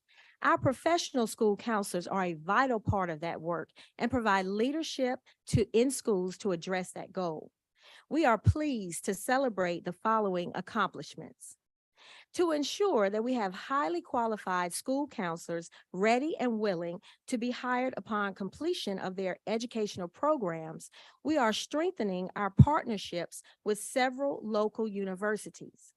We have also recruited a current lead high school counselor to facilitate the new counselor support program in order to support their transition into the profession and hopefully retain them as valued, purpose-driven DPS educators. We are excited to report that we have been awarded a DPS Foundation Whole Schools grant for $6,900 to support the implementation of that program. This summer, our school counselors at all levels were able to use about 4,000 hours of extra duty pay from the Student Support Services Department as they prepared their comprehensive programs for the shift in practice to a more intentional focus on the data-driven, standards-based Ask a National model to support all students. In an effort to streamline delivery to schools and to offer more exceptional service to all of the DPS community, the Student Support Services Department reorganized leadership responsibilities among the current directors. As a result, the newly titled Student Wellness and Advocacy Director, formerly Engagement and Access, will now supervise school social workers, school counselors, and the social emotional learning curriculum implementation. This year, as we sprint towards completion of the strategic plan, Student Support Services' strong partnerships with advanced academics, curriculum and instruction, and research and accountability departments will ensure that our school level graduation and scheduling teams have the timely data they need to appropriately schedule students and provide individualized intervention for on-cohort graduation. Although the school counseling coordinator position is in transition, there remains a steadfast focus on providing exceptional professional learning for our school counselors. In fact, earlier today, our school counselors were treated to a session by Dr. Keisha Bryant, the North Carolina Department of Public Instruction's school counseling consultant. On September 28th, we had the fourth of 6 Ask a National Model workshops. Among other skills learned, our school counselors are now equipped to facilitate the annual administrative conference with the principal to demonstrate how they will use school data to align their comprehensive school counseling program to help achieve school improvement goals. Next slide, please. By June 2023, we need to ensure that as we continue to grow closer to the ideal school counselor to student ratio of 1 to 250, these numbers will accurately reflect staff working as professional school counselors. A deep understanding of the appropriate duties of school counselors and effective ways to promote collaboration among student support services team members and administration will help to ensure that this reduced ratio will positively impact students' ability to be successful in school. And because of the natural ebbs and flows in staffing, it will be important to create a sustainable model for retraining and refreshing the Ask a National Model's professional learning content for the upcoming years. At this time, I will turn it over to Ms.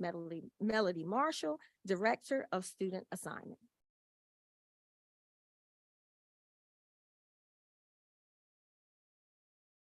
Thank you, Ms. Ward Satterfield, and good evening, everyone.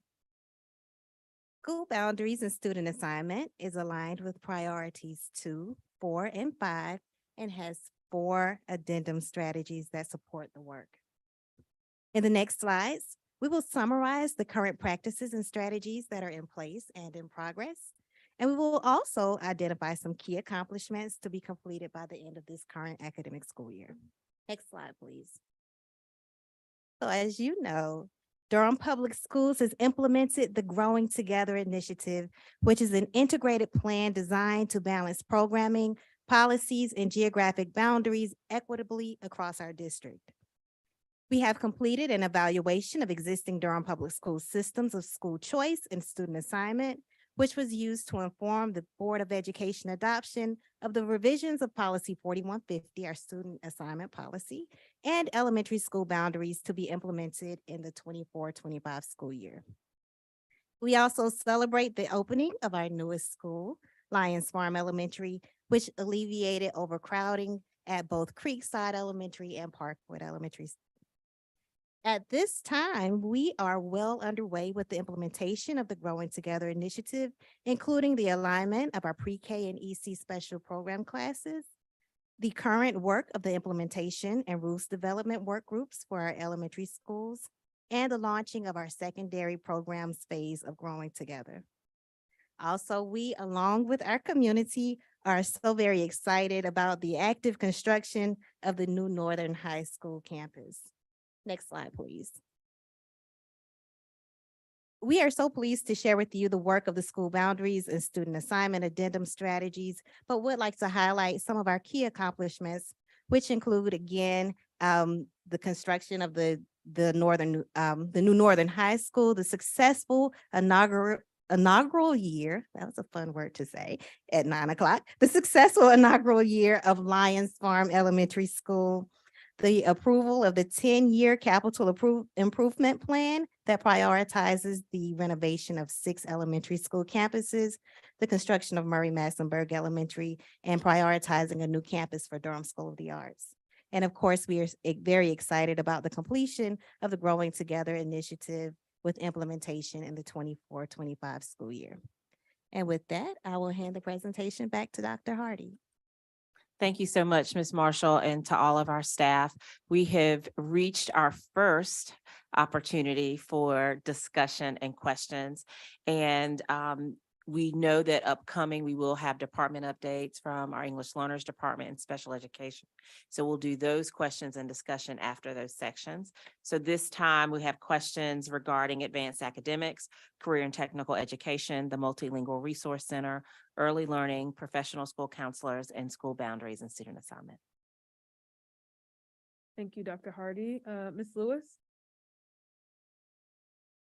First of all, I'd just like to recognize and appreciate all of the department leads that shared this evening. I will keep it brief because it is at 9 o'clock and we still have 2 more presentations. But one thing I really appreciate is all the collaboration that you all talked about with all the different departments and the community support that's being received. Like, this is just a lot of systemic changes that can happen because of the work that you all are doing, and I definitely appreciate that. My question is for Laura Parrott regarding, you mentioned that MTSS is including advanced learners. Does this support our twice exceptional or twice identified student? Can you speak to more about that, and how are we meeting the needs of our twice exceptional children? And I mentioned this here before we get to the EC because it's particular to advanced academics that you mentioned. Yes, thank you so much. So as a matter of fact, we had a meeting today about that, looking at a lot of our data and making sure that as schools are working with the MTSS framework, that they recognize that it goes both ways. So that the same support that we are making sure is happening for our students who need intervention, that same support is being given for our students who have an academic strength. So with our students who are 2E, they're getting twice the support. They're getting the intervention they need in an area that they're struggling with. We're also making sure that they get that positive support to grow the talent that they already have in an area.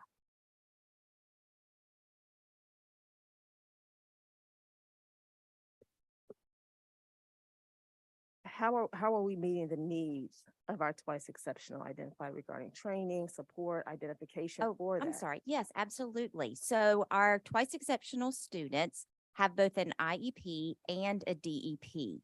And then that way we're making sure, again, that the services that they require are being fulfilled in both of those areas. So our AIG specialists do have the training to make sure that that's being done, so that when they are with them in those AIG areas, that they have those additional strategies. They're also very careful to collaborate with the EC specialist at the school to work together to make sure that everyone's in alignment. Thank you so much. That's so important. And again, hearing that the AIG specialist has the training, there's some there for EC specialists to have the training as well, so it can go both ways. Yes, Thank you ma'am. for that. And then my other question is for Dr. Pack. You mentioned the internships and workplace learning, again, staying on the same track with exceptional children. Are we also identifying and having opportunities for our students with exceptional needs? Yes, that is a particular focus of ours, and our new equity coordinator is also meeting with our exceptional children's, sorry about that, staff member to make sure that we're coordinating our efforts moving forward. And we're paying particular attention to students who are in our OCS track, who also have career goals, and so aligning our practices in that regard. Thank you. I do want to follow you with some more questions, but we're not going to take time now. Thank you.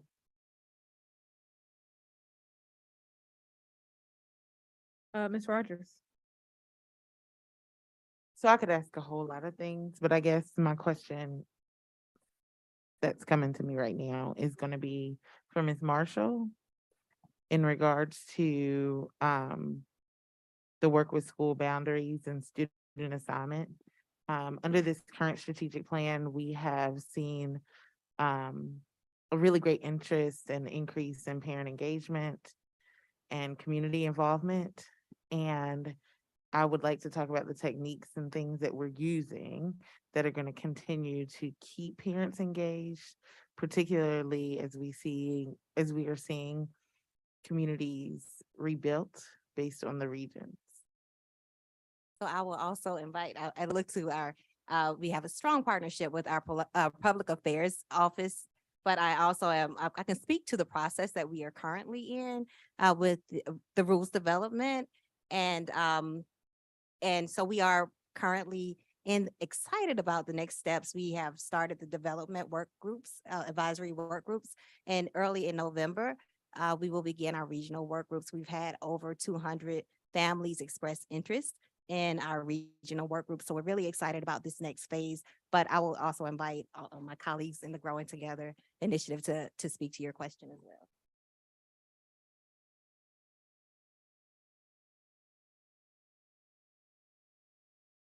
Speaking very briefly, we have regional community engagement meetings coming up in person in the 3 regions, contemplating virtual as well. Coming up in the month of November, we also have met with our community ambassador program. Members of those organizations, advocacy and support organizations, who have been really important conduits of information to various members of and constituencies in our community. We've had meetings with them already, sharing information, providing an update on the Growing Together project, as well as extending invitations to them and through them to participate in those regional meetings. We're meeting with the parent ambassadors, some of the ones that were here just this very evening as well. We are also I'm also working with Mr. Friedman on looking at expanded outreach to the Spanish-speaking communities of Durham, the best way to do that in a respectful way, and that is probably going to take the shape of a future meeting as well. So that's just a very, very surface level overview. We recognize that this is the most important decisions about elementary have been made by the board already. We're now in implementation land. So we are also having we also have a implementation working group that is going through the process of looking at the parameters, the trade-offs, the things that our families and our district must weigh against as we are trying to, as Matthew is fond of saying, make sure that growing together provides a nice, soft place to land for all of our families. So that is the lab, and then we are going to bring to our community what our best thinking is and ask for their ideas, their contributions. That'll be largely through November. And at the same time, we're also working on the secondary schools. It's a lot.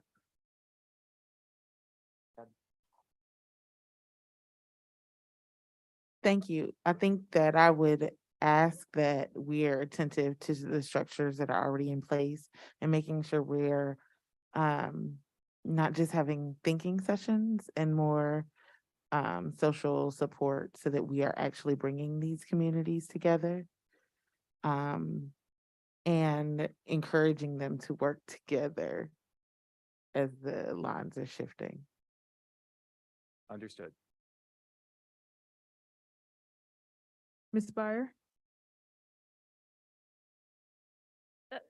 One, I just have such gratitude for all of you. Thank you for standing up and bringing like your life's work here in a very short time, late at night on a Thursday night to us. What you do is so, so important every day, and we have just given it the very mile high view. So I felt all of your heart for equity in the work that you do. I felt your love for Durham and our students at the heart of what you're doing. And I felt innovation in the way that you think outside the box as you're trying to help our students forward with their future hopes and dreams. Ms. Parrott, I don't want to make you stand up again, but I have a question for you. And these guys want to stand down. So that's, it works out well. Stand down, sit down. One thing that I've always been concerned about, and I would love to hear your thoughts on, are where we are as far as equitable course offerings at schools, and hopefully in person rather than, using technology as a Band-Aid. But as far as honors and AP at all of our middle schools and high schools, have we made improvements? Do we have work to do still? Yes, we have continued to make improvements in that area. One of the things that we talk to principals on is looking at the course offerings that can be added to their schedule at their school. Luckily, the North Carolina AP partnership pays full tuition and stipends for us to send teachers to the North Carolina AP Summer Institute, which is helping us build capacity for teachers to be able to offer those courses. But as far as work that we have to do, we welcome like folks that want to enter that so that all of our comprehensive high schools have the same offerings, that we don't feel like we have any gaps going forward. We are continuing to recruit teachers to teach those AP courses. That is sometimes a challenge, but it is certainly something that we're working on continuously. Yeah, I would welcome just seeing, detail behind that, and also our middle schools that are offering that high school language arts and math coursework, and how you feel our best practices are going in those realms. But I think it's so important to make sure we're transparent about areas that we're working to improve. Thank you so much for your leadership. Mr. Friedman, language justice, I felt like you said a lot, and it's so exciting because you're a department that didn't used to exist, and we've come a long way, and we also feel like we could add a lot of people and not touch the needs still. So can you tell me more than you did about the languages other than Spanish and how we're bridging that now? It's a language line almost exclusively. Have we found any other ways to move that forward? Yeah, so I think a couple parts to your question. So Language Line is a vendor, right? We no longer work with Language Line. We work with a different vendor that's actually a higher quality vendor, actually at a lower price point, so the taxpayers are saving money.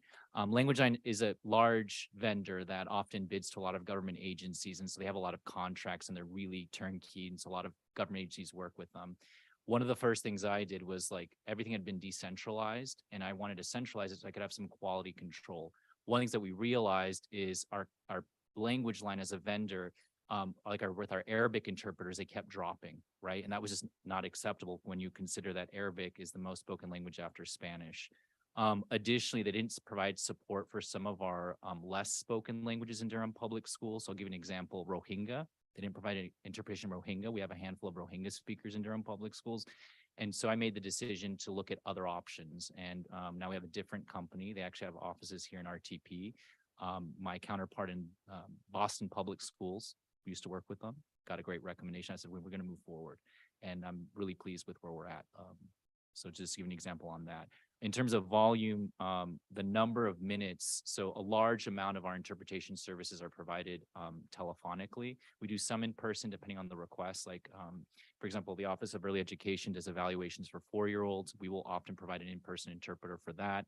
There are some evaluations that happen with EC that have to be done in person, right? We'll provide in-person interpreters for that.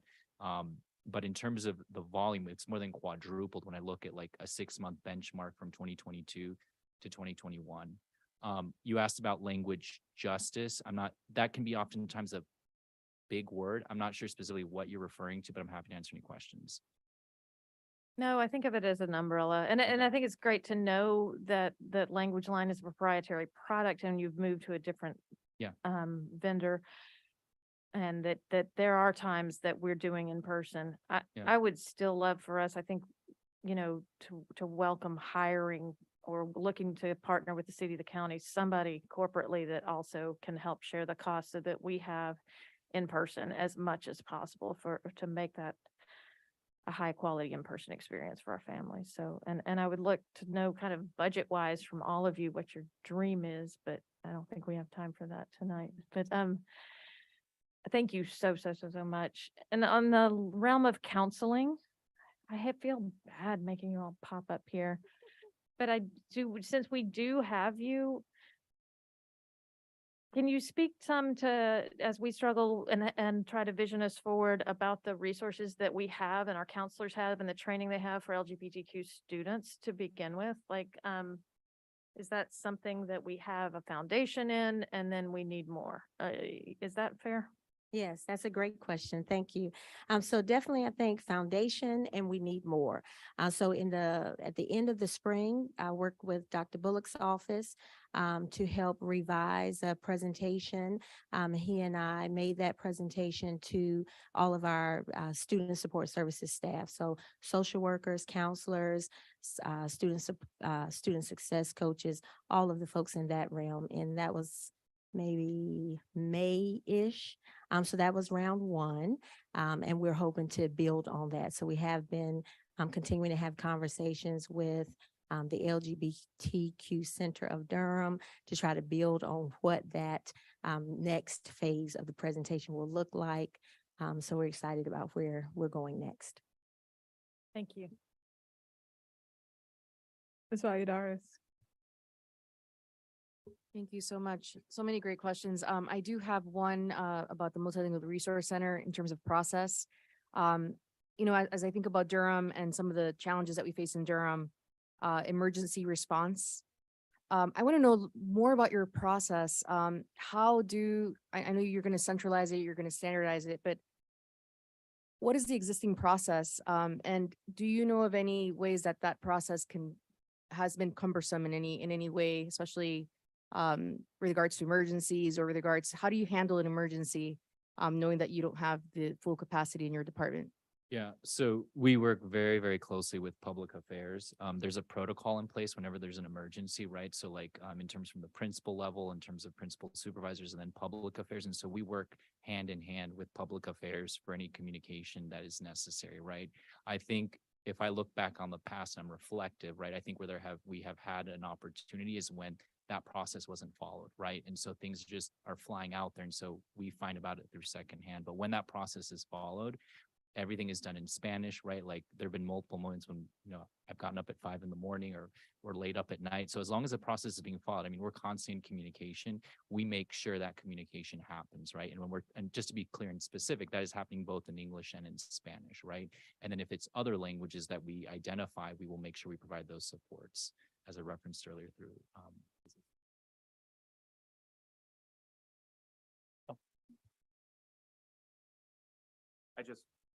I just want to back up Mr. Friedman.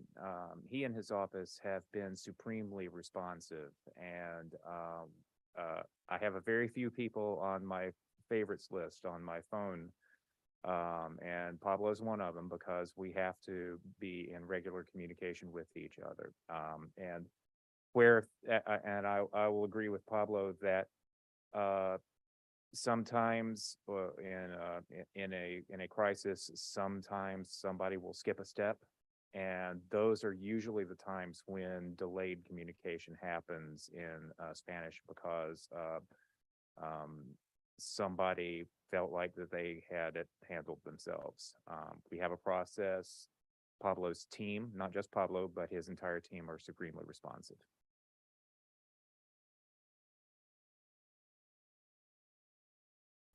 I have a couple questions before we move on, Dr. Hardy. One, I appreciate all of y'all coming and sharing so much of the work that you do. I know that it truly is just a snapshot. So I appreciate that snapshot into what we're doing now, what we need to move into the future, and then what are some of the accomplishments. I would love it if future presentations, if we could get a little data that's also included in there. We talked about like equity throughout, and so I would love to be able to go out and say, we were able to increase our students in advanced academics by this, or our pre-K students were able to expand the number of students whose families qualify for free reduced lunch. Like, how can we incorporate some of that information into the presentation? I think so we also can continue to be champions for the work that you all are doing, because we know that it's happening within our system. I did have a question for Ms. Parrott as well as counseling. So I'll start with Ms. Parrott. You talked a lot about we talked a little bit about recruiting teachers for AP and IB coursework. And in a conversation I was having with someone recently, they said, sometimes teachers don't believe that they could do it because they're like, oh, it's too much work, or maybe I'm not veteran enough. How can we be intentional about recruiting folks for those courses? And especially when we look at the list of schools, are there certain schools? Are we racist? Are there other things we need to be looking at to be intentionally recruiting students for those classes? Because I also believe, not students, sorry, teachers. But I also believe that will trickle to students, all right? If my favorite teacher from my English 1 class is now teaching AP English, I might think about, can I get into that class too? Yes, thank you. We actually just had this conversation at the state level recently. And one of the things that we talked about was having like a boot camp for teachers. We do that in the summer to introduce our students to AP, but we had the idea of working together to create an opportunity where we could bring teachers in, encourage them just like we would do students, recognize the skill sets that they have and build them up so that they would be willing to take that risk and teach AP classes. So it is definitely something that's on our departmental plan to continue to work on. Thank you. That was it. My second question would be for counseling. Social workers is underneath here. So I think mental health, the therapists that are also working, I assume would be in your wheelhouse. And we know that so many of our students we talk about often are struggling with this. A lot of the goals I saw in the school counselor focused a lot on calendaring and things like that, school schedules, student schedules, working towards graduation. Could you share a little bit of your focuses when it comes to mental health supports for students, what that looks like? Yes, thank you. So as you know, our co-located mental health programs and partnerships with our local clinicians continues to thrive. We're in the process of adding, right, because the MOUs are still in progress, 2 new providers. So that means our programs are expanding. We're hoping that that means we're able to serve more students.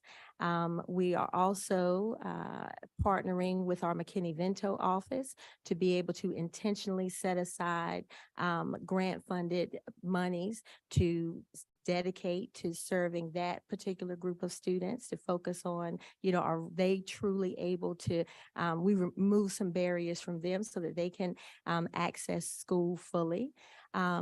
in continuing to increase awareness at the school level about who should be referred for services, in continuing to let students know that at the high school level, they can refer themselves for co-located, students can refer themselves for co-located mental health services. And our clinicians and providers continue to be amazing partners that brainstorm and strategize with us. Yeah, it continues to be programs that we enjoy providing for our students. Thank you so much. That is all my questions. Any other, Ms. Rogers? Sorry, I think this question's for Dr. Pat. In regards, sorry, we're skipping around. Yeah, in regards to reorganizing the CTE and the equity coordinator, can you talk to us a little bit about what that looks like and how you think you would measure success? And would that person be supporting the work that's already going into the schools, or will they be student facing? Okay. So the position is in CTE, we have designated positions. One of those support positions is called a special populations coordinator. And so we have those in our schools, particularly in our comprehensive high schools. And so this person is basically a special populations coordinator at the district level. So her name's Rosalind Garman.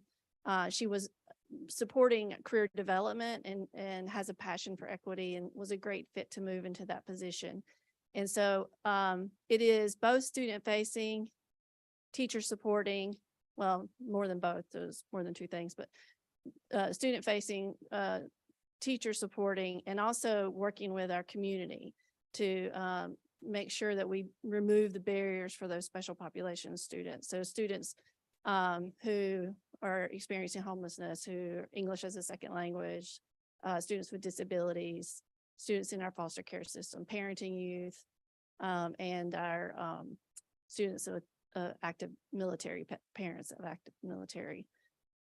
So the reason that we created that position at the district level and repurposed the an instructional support person is because when we look at our data for CTE, the gaps are with those special populations. And so when we know where we have specific work to do, we wanted someone who in all of our district planning was keeping their eye on that particular, those particular groups of students and how are we moving the needle on their success. I'm not sure I answered all your questions though. I'll follow up via email, if that's okay. Okay. Thanks. Thank you. If I could just add on to that, that is so thoughtful for the position to be created specifically because you're looking at the data. That was going to be my follow-up question. What is the data point of knowing what percentage of our students are in internships and work-based learning programs that are receiving EC services? So again, because there's that pinpoint position that's there, I just think that's brilliant. And I would like to see the data. I would like as a follow-up the data for where we are and what some of the goals and metrics you all are setting to aggressively meet that need. But Yes, thank you. absolutely. We'll get that to you. I already sent you an email. Awesome. Thank you. Agreed. Very impressed. Thank you. Ms. Valladolid, sorry. Thank you so much. I have something quick for school boundaries and no need to come up. It's just something around the strategic plan and strategy that we have about evaluating our system of school choice, student assignment, school boundaries, magnet priority zones, et cetera, et cetera. One thing that has come off from conversations, and I have emailed our admins, thank you so much for taking my emails. This is about the Holton school community and their calendar change. It is just something that I would like for that bullet, the third bullet, to include also the traditional versus year-round calendar, because I have been getting a lot of engagement from the whole community just about that switch because of the Growing Together plan and easily becoming the year-round, and then Holt going from year-round to traditional. But You said Holton, but I thought I heard Sorry, Holton. Holt. Yeah, sorry. I meant That's Holt. way up. I apologize. I just Thank thought you, you meant- Natalie. yeah. Yeah. Holt. And so as when I see that bullet, it's just a quick one. Can we add just that consideration also about year round versus traditional? So just conveying, and you already know about it. I've kind of sent emails. Thank you. Ms. Chavez? Thank you. Thanks everyone for your presentations this evening. It's great to hear all of these updates. And I just had a question or a couple questions for Ms. Ward Satterfield, and I also apologize for making you get up again. But I wanted to ask you how many or roughly how many of our counselors are bilingual at this point? And I know that's an area that has been a topic of discussion and also something hard to reach, but I know a point of growth for us. So I wanted to ask how many are bilingual now, more or less, and then also along with that, what is the process for students who are at this point primarily Spanish speaking, or I'm thinking largely of our students who are primarily Spanish speaking, but also students who are more fluent in another language besides Spanish and English. How do they access mental health services at the school? Yes, that is an excellent question. You know, on days like today, when we are together for our meetings and PLC meetings, we actually spend a lot of time brainstorming best ways to reach our students when we do not, when we cannot communicate directly with them. So to the best of my knowledge, we have 2, possibly 3 school counselors who are bilingual. That is not a lot. So what they do, thankfully, many of our students speak English, and then our counselors are able to use the MRC for services to help speak to the families. But in times where they need to have interpretation services to talk to students, they also use the MRC. Sometimes if there is a crisis situation, they may have to use another Spanish or a Spanish-speaking staff member in the school. Or if it's not Spanish, they reach out to the MRC, they reach out to myself to try to reach out to the MRC to help them problem solve. What do we do in that situation when there is a crisis? Thankfully, with our co-located mental health providers, we do have one provider that is completely Spanish speaking, and he serves us in that capacity. And we have several other of our agencies that do have Spanish-speaking clinicians. But as you all, I'm sure, are aware, Spanish-speaking therapists are very hard to find just in general, not just by DPS, but just in the world right now. So it is an area for continued growth. Thank you so much. And thank you for all your work in that area. Thank you. Ms. Chavez, does that conclude your questions? Yes, I do not have any further questions. Thank you. Thank you. Dr. Hardy, I'll pass it back to you for the next part.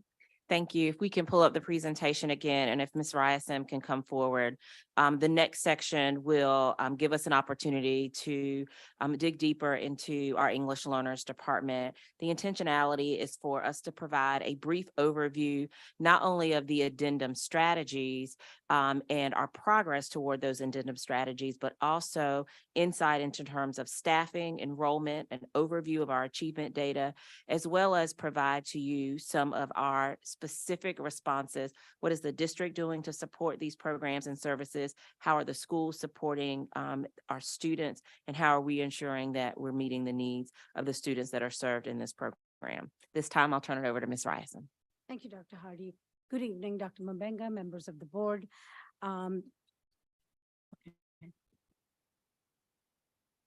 Just don't want to be too loud. The English as a second language department, here on forward referred to as English Learner Services, focuses on our 4 addendum strategies in priorities 1, 2, and 3.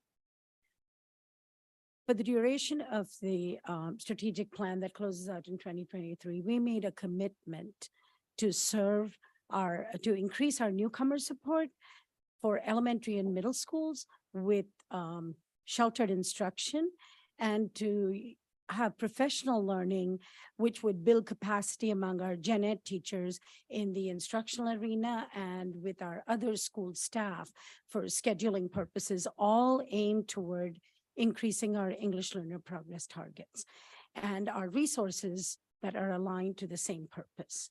So the next slide will provide an overview of the areas of our department that provide comprehensive and equitable services to our English learners. In this arena, the overarching goal of our department is really to be able to have our English learners actively participate in school and in their education by growing their social, emotional, and academic needs. And again, in the areas of priority 1A, 1B, and 1C, we will focus on our staffing and enrollment, some of our data outcomes, the district response to the data, school response to the data, and some of our next steps. Next slide, please. So in our staffing, as you can see, we have staffing support both at the district and at the school level. Along with the director, we have an instructional facilitator who provides support to the elementary content teachers in the effort, again, to support our mission of building capacity with our content teachers in EL strategies. Since our English learners are English learners all day long, that is very important. Our ESL registration center has 3 employees. It's a first point of contact for our new families. We walk them through the enrollment process and conduct screenings and assessments to be able to provide their eligibility for services at the school level. We communicate with the schools, giving them a heads up about students who are coming to their schools, so schools will be able to prepare to welcome them with a schedule and transportation information and other things of that nature. On our, and of course, our graduation coaches and our ESL teachers, I cannot help but give a shout out to them.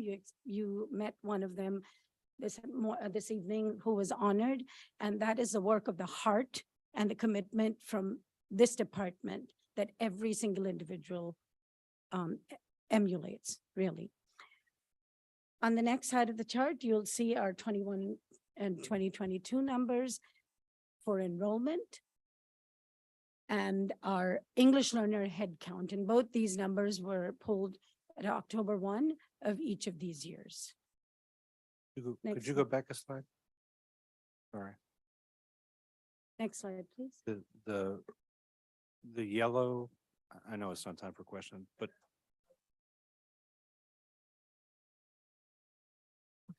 I just wanted to see the yellow table for a moment on the right. Okay.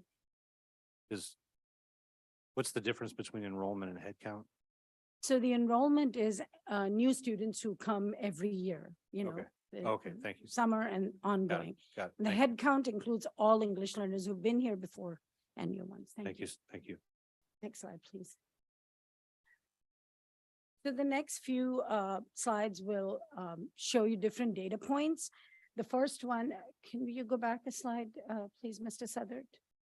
Yeah, thank you. This provides you the information of a student climate survey that was taken last year. Students in grades 5, 7, and 11 participate in this survey. What we see is that our Hispanic students are next to the white students in their response to a positive response to the question that, as you can see on the slide, that talks about their culture and their language is valued by their school. And so that tells us that once they start feeling that sense of belonging, it'll increase their attendance and they'll be able to access instruction. So the work has started in this direction. We're moving in a positive direction and we're going to build on this momentum. Next slide, please. This data shows you the growth, and it's provided by the state, the growth that our schools made in their EOGs and EOCs. In the LEP, which is English Learner Growth, we see that 100% of our schools that have an English learner subgroup met growth goals. And as you can see, in 2022, we exceeded the state growth. That subgroup includes active English learners and those who have exited over the past 4 years.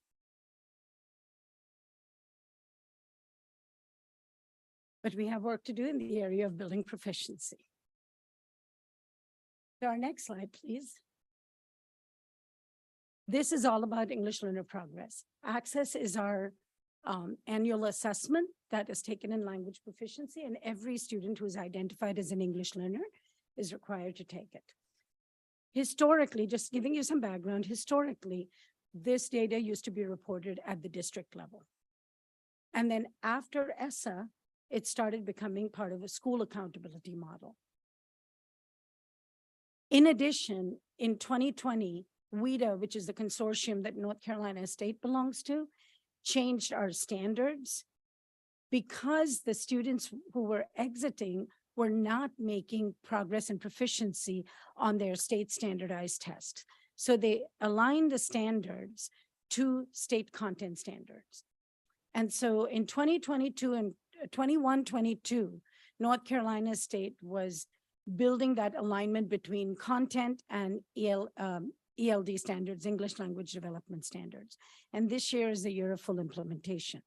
All that to say, on the blue side, you will see that there are 3 years of access exit data. That is, you'll see the number of students who were participating in each test each year, the percent and the number of students that were expected to exit, and then the number and percent that actually exited. So a lot of our work that we will be doing this year is shaped around that data. On the orange and gray slide, with the gray overlay, we have the data of those students that met progress, which means it doesn't mean exit. It could mean anything, whatever their annual progress target is. The state sets that target when they take their first access test, which serves as a baseline. And then from there, the state determines a pathway wherein students will have to exit with no less than 5 years, no more than 5 years from the time they start. If a student starts at a higher proficiency level in their baseline, they may have less than 5 years to exit. But this one is purely about proficiency targets. So it's disaggregated by elementary, middle, and high school. The middle column that you see on access reporting, that includes in elementary K-5, middle school 6-8, and in high school 9-12. But when you go to the SPG or the school performance grade, that will only include tested grades. So in elementary, it's grades 3 through 5. Middle school remains the same, all 3 grades. And in high school, it's grade 10. So that shows the percent of students that met proficiency targets. And this is the data we're centering all the work that we're going to be doing to shape, to improve our outcomes for English learners. Next slide, please. This represents our graduation rate over the past 6 years. As you can see, I've provided both 4-year and 5-year graduation rates. In the 4-year graduation rate, we were on the upward trajectory until 2022, when you see a slight drop. This was because in 2019, we saw a very high influx of students that came from Central America, from our detention centers. And many of them were students who had interrupted schooling and were overage. So hence you see a slight drop in 2022. In our 5-year plan, however, graduation rate, we see that that extra year that students receive gives them that year to acquire language and to be able to earn their credits, especially when they're new. And we see the bulk of our newcomers are actually in our high schools. So that just shows that, again, our 5-year graduation rate was higher, and it proves that that extra year has helped those students. Next slide, please. This slide encompasses and encapsulates everything in terms of how our district is responding to the data. We have identified 4 areas: instruction, professional learning, monitoring, and our community and family engagement. So amid all of the changes that I mentioned with our accountability model, as well as our change standards, we had the pandemic, which was a hurdle. And so we're resetting at this point and starting what we've had, but making sure that we shape it and go more in depth with it. And the next slides will be providing a little more in-depth information in each area there. We start with our instruction. All students, based on their language instruction plan, are supported at whatever language services they qualify for. If they're newcomers, there are more intensive services, and then there's a gradual release of those services as they advance in their language proficiency. Our resources are designed to be able to support all of that. What our access data showed was that in the areas of speaking and writing, our students had lower scores than on reading and listening. And so we've had resources that are specifically designed to be able to be incorporated and advance those skills and perform better on our tests and actually increase their academic achievement overall. Keeping in mind that our gen ed, our English speakers are not tested on speaking and writing, but our English learners are. So there had to be a lot of intentionality in selection of resources and training of teachers to build that into instruction. I'll just highlight one of the other new resources that we purchased. Rigor is a program for our high school newcomers, and this has phonics, which is appropriate for young adults instead of doing a letterland that is more appropriate for elementary students, and then provides high interest reading material with accessible language. So that's appropriate for them. I'll discuss our newcomer program with schools in a later slide. Next slide, please. So our professional learning is designed around building capacity.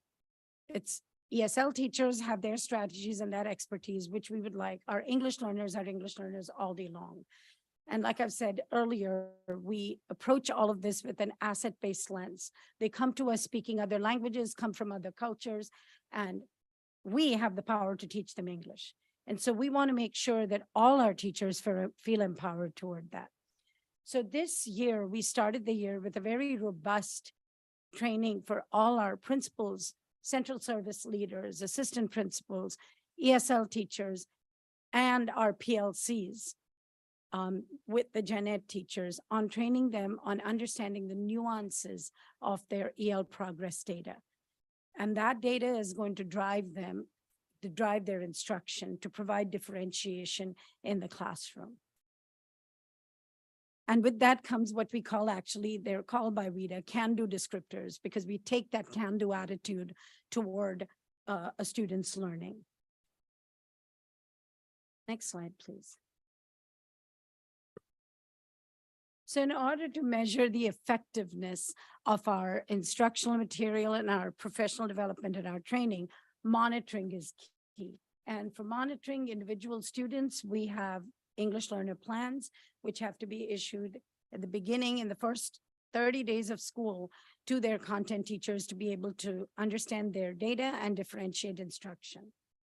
We also have our department improvement plans, which we've submitted to our supervisors, and those are reviewed on a regular basis to make sure that we're monitoring our schools, our teachers, and our students and their progress. Our instructional resources that we provided have built-in assessments, which also provide good progress monitoring information for us to move the needle and adjust instruction accordingly. Next slide, please. Durham Public Schools is fortunate to be to have community partnerships and long-standing partnerships with several organizations. One of them is Centro Hispano that provide tutoring services over the years for several of our students. They also provide alternative high school programs for those who are maybe 21 years old, come here and want to enroll in school, but they are able to provide, since we can't enroll them, they're able to provide educational services for overage students.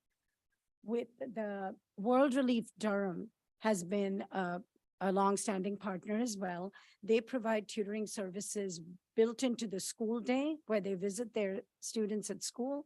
They also provide after-school services in schools, after-school programs, as well as on Zoom. And I think last year they served about 90 students overall, just recovering from the pandemic. In terms of our social emotional support for our students, we collaborate with Art Therapy Institute, which provides, for our newcomers, provides art as a means of expressing themselves especially when they come from trauma. And this has helped our students feel more a sense of belonging to the school, and attendance because of that, those students who participate in that have shown an increase in the attendance at school, which again increases access. World Relief partners with UNC to support the mental health services for their clients as well. And we also have an MOU with USCRI that provides, we have about 30 slots for students in elementary, middle, and high school, and they provide one-on-one services, collaborating with our co-located mental health services. Ready for Life is a new program that also has started from USCRI.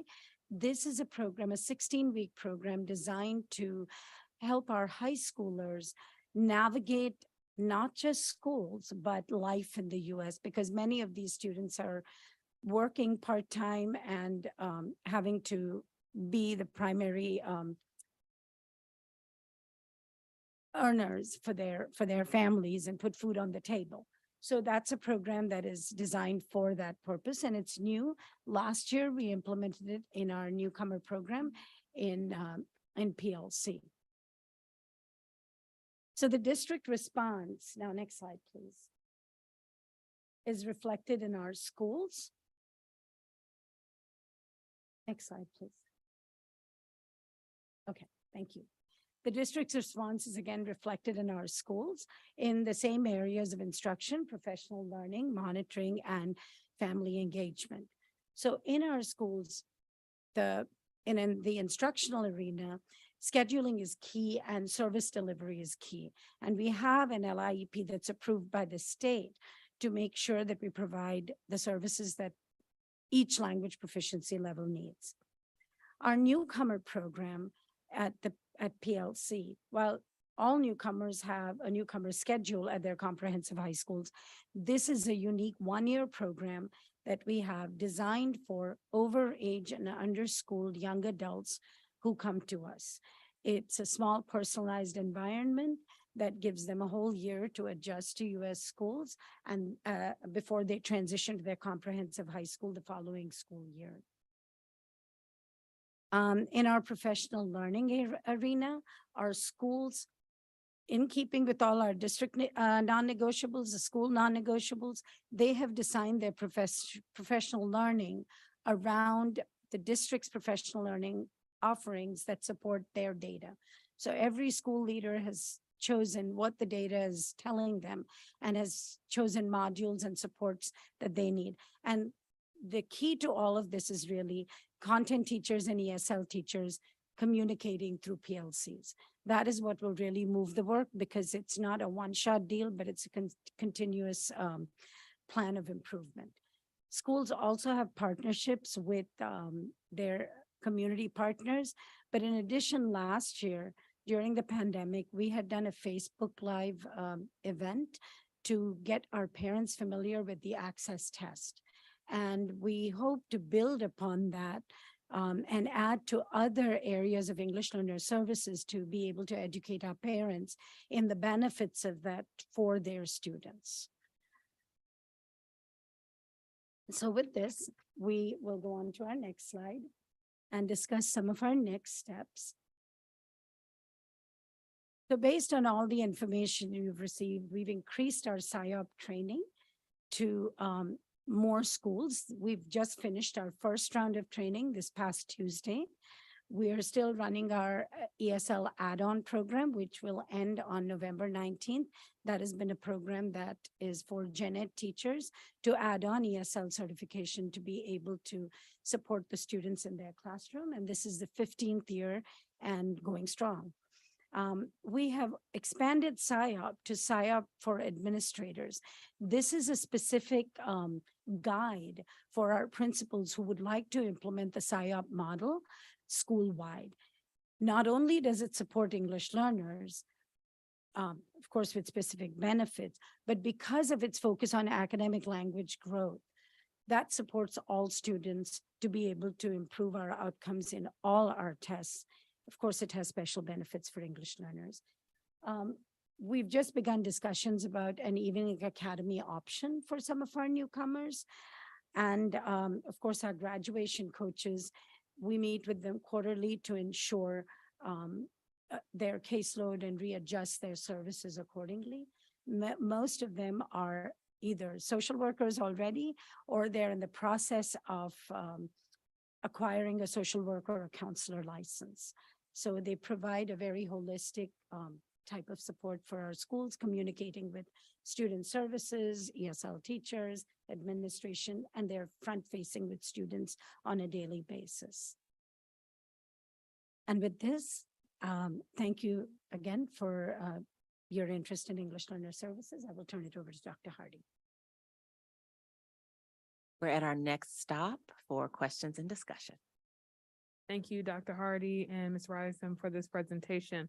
Board members, questions?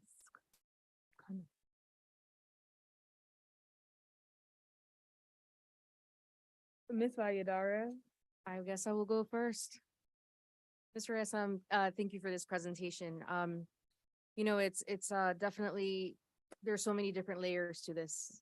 And as a district, we're only as successful as the support that we bring to your population and all the populations that are definitely needing the supports. And so I want to definitely thank you for the data that you shared, especially along the lines of exiting.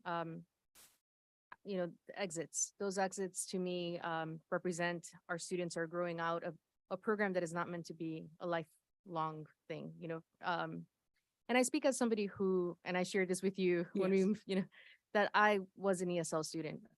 On this board, I'm probably the only immigrant and the only person who didn't speak a word of English and was definitely isolated. So I understand the isolation. And one of the things that this board has been working on is reducing isolation, where our students, you know, can partake of all the offerings. We want them to, we talked about this, AP courses, outdoor learning opportunities, AIG, all these other levels. And sometimes it just seems like because they have a need to add a language because they already speak language. So they're speaking already, but they're speaking a language other than the dominant language in this district, which is English. They are made to feel like they have to catch up, you know, and they have to learn the language before they can, you know, continue to develop in the other fronts. One of the things I'm really grateful is that there has been a lot of engagement around this topic. And you and I know some of the same folks who have written time and time, and, you know, they engage us in conversations. I also just want to thank, just very recently, Neil Canner, Mr. Canner, I'm just shouting you out, just went to a conference and was talking about the issue with focusing so much on language and the content not being there from the get-go, so that we do have to do some work so that it's not, so our approach is more about a multilingual learner approach versus an EL student, you know, limited English proficiency, which is very deficit. And we talked about the strengths-based, and we're on the same page in terms of strengths-based. And so I just want to shout out, you know, the fact that when it comes to content, when it comes to this, we need better resources. And I just want to continue to push your department to, you know, dream for the sky. What do we need for our kids really? You know, like we have the curriculum, which you mentioned, we follow federal guidelines, there's access testing, but what are some of those things that can actually bring the content with the language acquisition so that our kids are not stifled? I would probably not be in the IB program had I been, I'm serious, I would have probably been stalled in my learning. My kids are also ESL students who did ESL, and it's crazy. Both of us got out of the ESL program in 3rd grade. And so keeping in mind the length of time that our students are in the program and the exiting is definitely a priority. And with some 5% out of the 2,500 students, only 5% are exiting. It's something to continue to grow. And I really appreciate you naming that, that's an area of focus. Right. Yeah. It's just, again, about building capacity among all teachers, because these students, we don't do a self-contained ESL program. They're everywhere. And we need to be able to empower all teachers, all our content resources, and differentiate for them. And so that is kind of what we've had all along, but we've really gone in depth as we've moved along. And many of our teachers, it's not like they don't want to teach our students. They do, but they're overwhelmed and they just need help. And that's what we're trying to do in building capacity. I understand that. And I thank you for naming that, also building capacity. The thing that I also wanted to name is that there has been a lot of engagement, and I'm really grateful for the teachers. I just want to highlight the teachers who reach out to us and have told us about access testing. When we were doing the COVID, they were like, the access testing, we need to make sure the accommodations are in place. When you're talking about those students that are newcomers that are older, and they're having to, like the graduation rates, you showed the graph.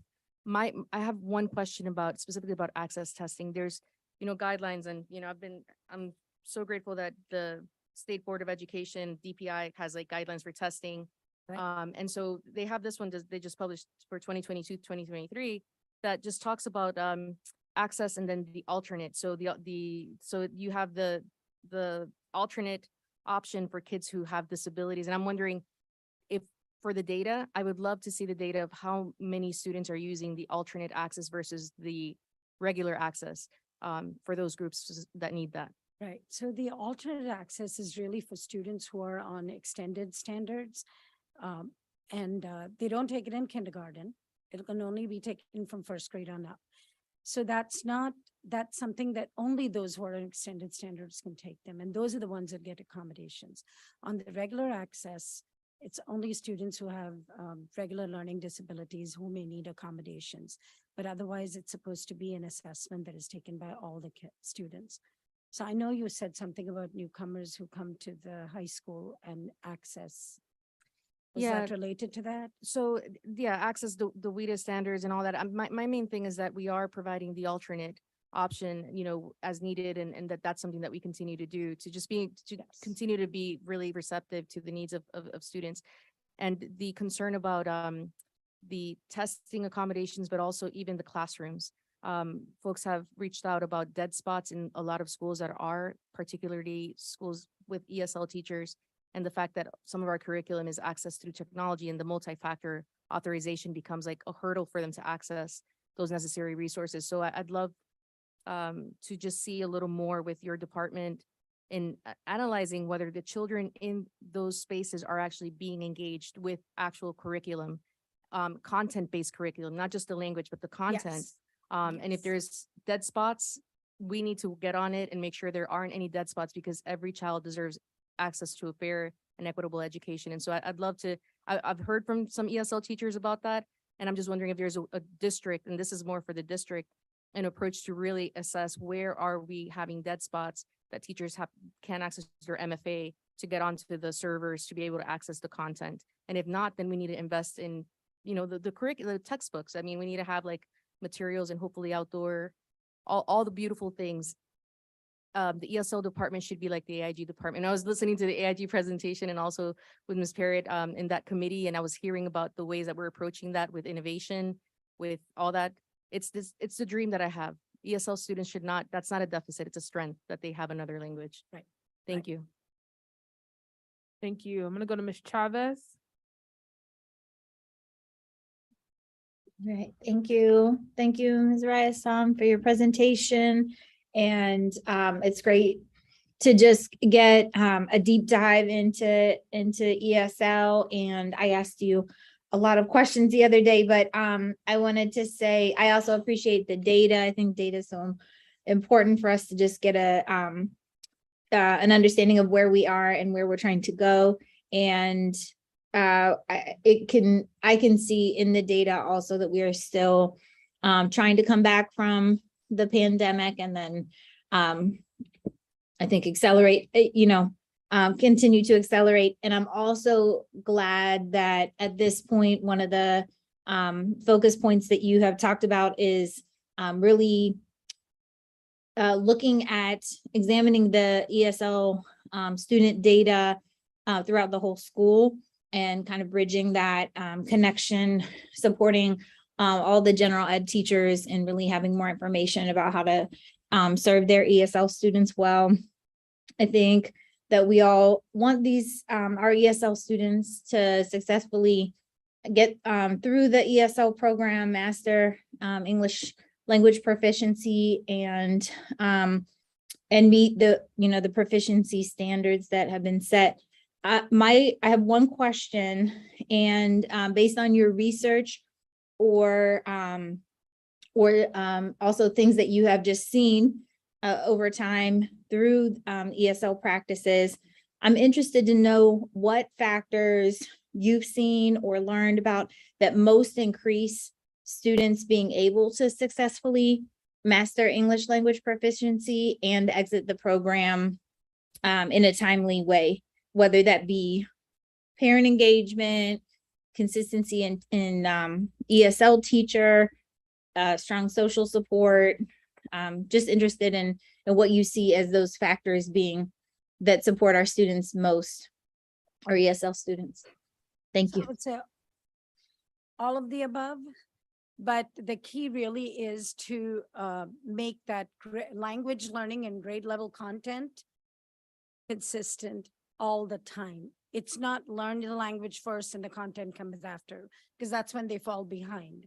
And so that is our bigger push with our PSYOP training, which is designed to do exactly that. Does that answer your question, Ms. Chavez? Yes, that does. Thank you. All right. I have one quick question, and then we'll wrap up this portion. Thank you all so much. Thank you for this presentation and all the work that you're doing. And I too appreciate the data. I was going to ask about that gap between expected to exit and number that do. I think you answered that in the question that Ms. Chavez just posed. My question is, what does the partnership with career and technical education look like for ELL? And how are we, if students are, especially those students who are coming new immigrants to this community, but older adults with not as much formal schooling or older teenagers, how are we preparing them for the workforce? So we collaborate with Dr. Pack's office through her special pops population. And we're trying to get our students, especially the population referred to, the newcomers, to get them into programs that actually have, because a lot of the CTE courses are very text heavy and language heavy. And so we're trying to make sure that we get them into something that could be more friendly with them to get it more hands-on learning. And we've also found out about a recent beginning at Durham Tech where they have some courses that are actually in Spanish. And so we're exploring that possibility. We haven't gone too far with it because we just found out about it. But that is an area, it's always the text level is so high and these students are coming just learning the language. So to try and make the match between that has been, we've got certain courses that are good for them, but our students may have interest in other courses besides just the ones that are accessible. And so we're building access in that area with our special pops coordinators. Thank you. I think that's really helpful. I imagine some students are coming with skills too already. How do we get them ready to take those skills into the workforce and give them other skills, whether it be the workforce or going on to college or career? Right. Thank you. We Thank you. appreciate you and all your work. Thank you, everyone. Dr. Hardy. So we'll pull up the presentation, and if Dr. Bell can come forward. Our next section is going to focus on our Exceptional Children's Department. Dr. Bell will provide an update on our strategies and the work that is underway and how we target our students served in the Special Education Department. We'll go forward one more slide. Perfect. For this department update, Dr. Bell will provide you a brief review regarding our staffing, our enrollment, and an overview of programs and services, and specific within the department and how students may be identified, including a snapshot of how we serve those students, and then spend some time on our strategies, not only at the district level, but at the school level. It's my pleasure to turn it over to Dr. Kristen Bell, Executive Director for Exceptional Children. Good evening, Dr. Mubanga, school board members. I'd like to start, next slide, please. By just reminding folks that our work in exceptional children is really guided by the federal law, the Individuals with Disabilities Education Act, as well as our North Carolina state policies. On this slide, you can see on the left, we've got students with disabilities in the center, which is where they belong. And all around them are different types of positions in our department that support students. It's not all inclusive because there are some really specialized positions in our department, and I couldn't include only so many circles on this slide. On the right, these are the main principles of the IDEA, which really ground our work. So we start with the Individualized Education Program, which is the IEP, and that's that plan that's individualized for each student who's found eligible. It outlines their goals and objectives, their strengths, their needs, accommodations, any supports that they need to be able to make progress. And then free and appropriate public education is another key term, FAPE. It's our responsibility as a district to provide a free, appropriate public education, right? At no charge. Everything that we're doing through special education is no charge to parents. And the appropriateness really is around us tailoring the work to the unique needs of each student. Least restrictive environment is critical and pervasive throughout our work. That's our responsibility to make sure our identified students are with their non-disabled peers to the maximum extent appropriate. Like that's our first consideration. With the right amount of supports, can students be educated with their non-disabled peers before we start talking about pulling them out and removing them for special programs and services. Appropriate evaluation is another critical part of our work. Sometimes you'll hear about child find. That's our obligation to make sure that we're locating, identifying, and evaluating students. So students get referred to us if there's a suspected disability or an identified disability. It's our responsibility to meet and determine if an evaluation is necessary. Then students who are evaluated and found eligible, at least every 3 years, we're reevaluating those students and considering if there's more information for programming. Do they consider still need eligibility criteria? Do they still need services? Parent and student participation is equally important. It's so critical that our work is, we're educating parents and letting their voices be heard, that they're meaningful participants as part of these processes from start to beginning and all throughout the educational aspects of their child.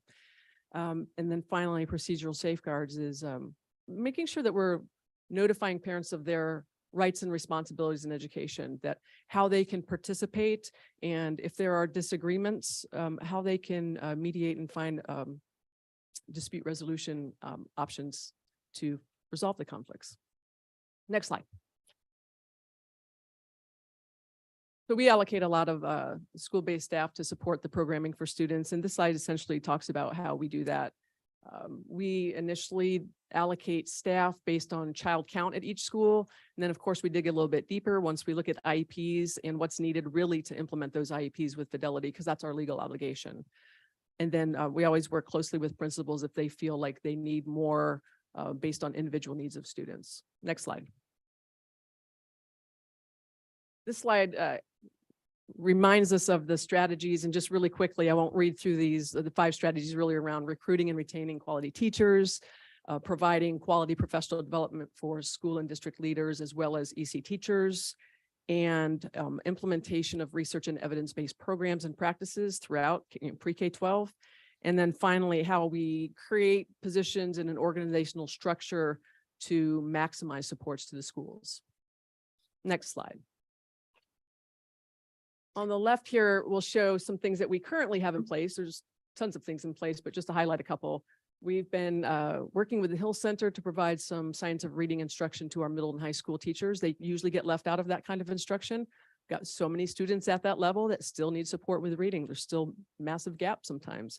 So teaching those teachers how to understand how students read. And then of course, following up by making sure they have the programs and training to do that.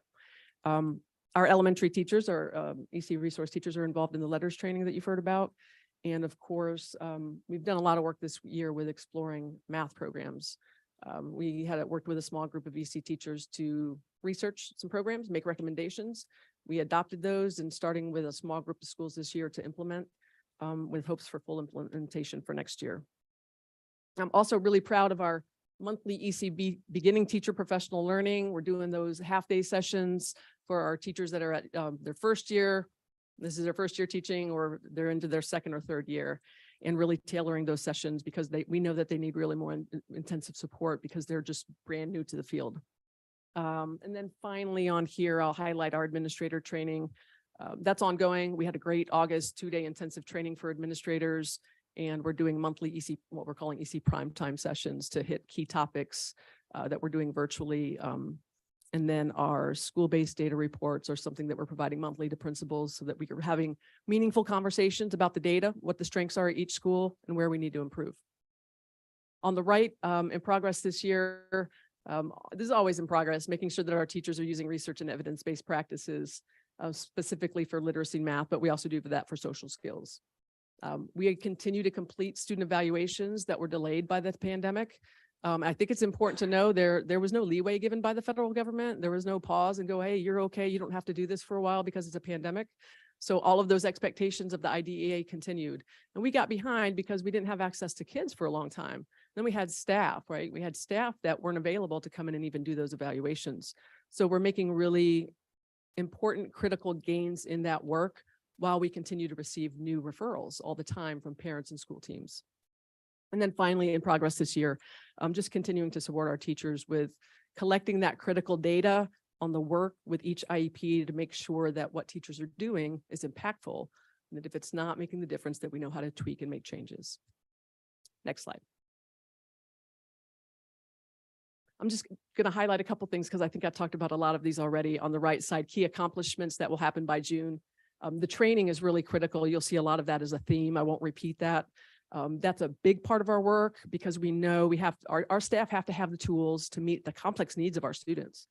And then I will also highlight there is a new recruitment bonus for EC teachers that was recently publicized. So we're hoping that will capture some new folks that are qualified to come in to fill some of the vacancies that we have. And then I'll jump down to the pre-K assessment team.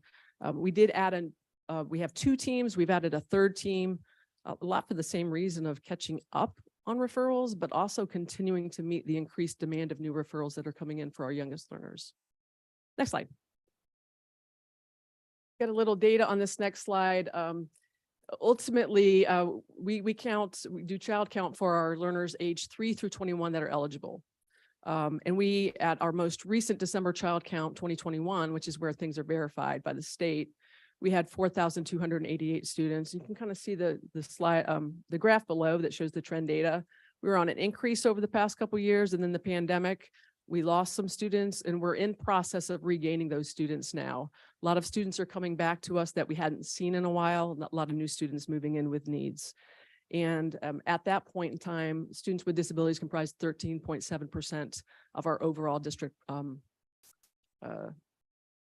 our students, overall students, 13% were students with disabilities, which North Carolina is about 13 to 14% average. So we're right there with North Carolina. Nationally, it's about 15%. So we're right in that spot. Next slide. This slide represents the 14 different areas of eligibility that we identify students for. Students are going to be eligible in 1 or more of those.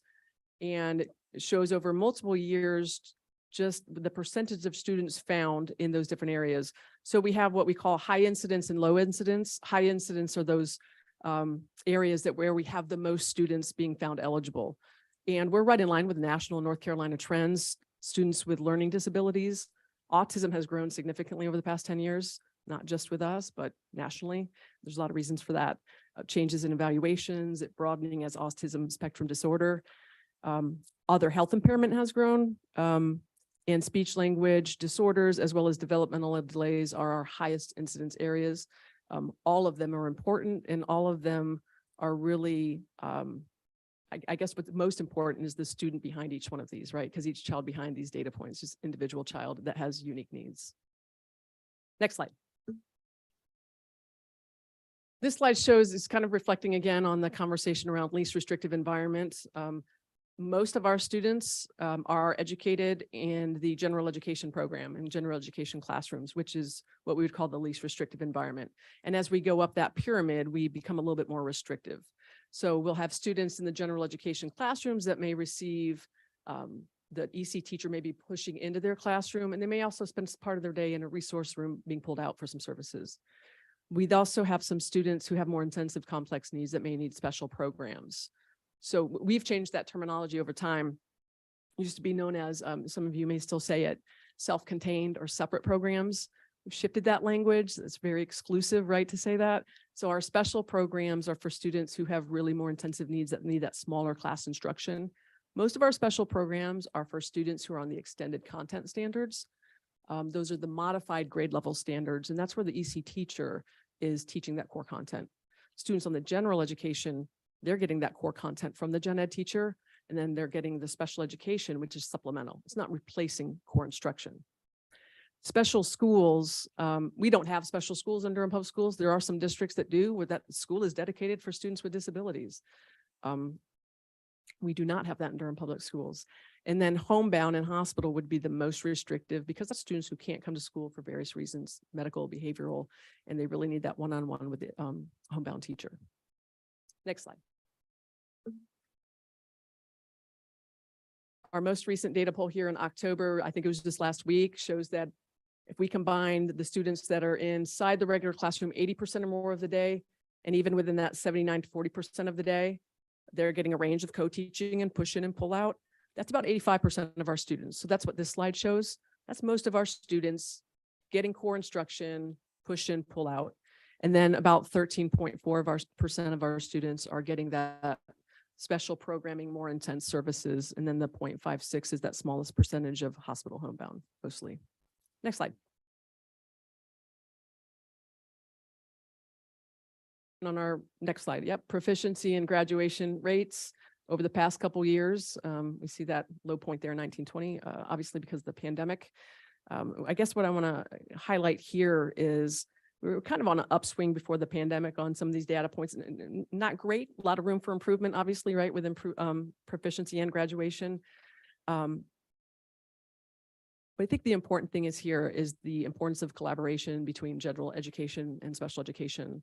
Our students can't make the progress that's needed without that partnership, right? Because the EC teachers are working on those IEP goals and objectives, and those are skills that students struggle with because they're not on the grade level standards, right?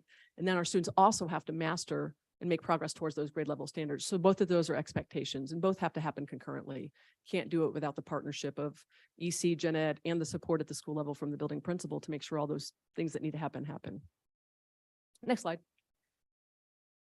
Really briefly here, I have talked a little bit, and I'll talk ad nauseum, but I won't tonight because it's late, about our professional learning. I'm really proud of the professional learning plan that we have and that we enhance every single year. Our offerings are expansive and they're open to everyone in the district, right? Because it's not just EC teachers and EC staff who are teaching our students, who know how to work with students with disabilities. So we are seeing more and more gen ed teachers, administrators, counselors, social workers coming. We need to see more, but we are constantly advocating for folks to come. Talked about our ECBT training and our primetime sessions.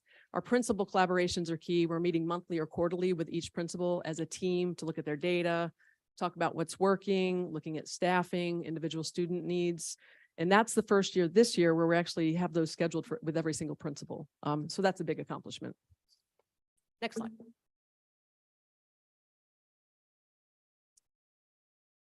EC Central Office, again, I'm just going to summarize here. The bulk of our work as an EC department is providing resources to the schools, whether that be material or personnel, providing the professional learning to make sure the staff that are working with students with disabilities have what they need to meet those complex needs, and that we're also coaching and observing, and we're doing consultation with school teams all the time, participating in IEP meetings, consulting with school administrators, consulting with teachers, working with parents.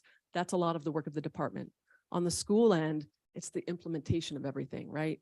It's the using those programs that we're providing, coming to the training, taking it back and implementing it, collaborating with general education teachers and other people, the team that's working with that child. And it all has to work in synergy, right? To make ultimate outcomes for kids. Next slide, and my final slide. So our next steps, continued expansion of research and evidence-based programs. It's really critical that every EC teacher, pre-K through 12, who's working with students, have access to those tools and are using them with fidelity to have the biggest impact. We know that direct, explicit instruction, there are research-based programs that can move the needle for these students. We have to make sure our teachers have those and they're using them with fidelity. Recruiting and retaining, not just teachers, but all the various aspects of our department. That's ongoing work. and getting more and more challenging because of staffing issues.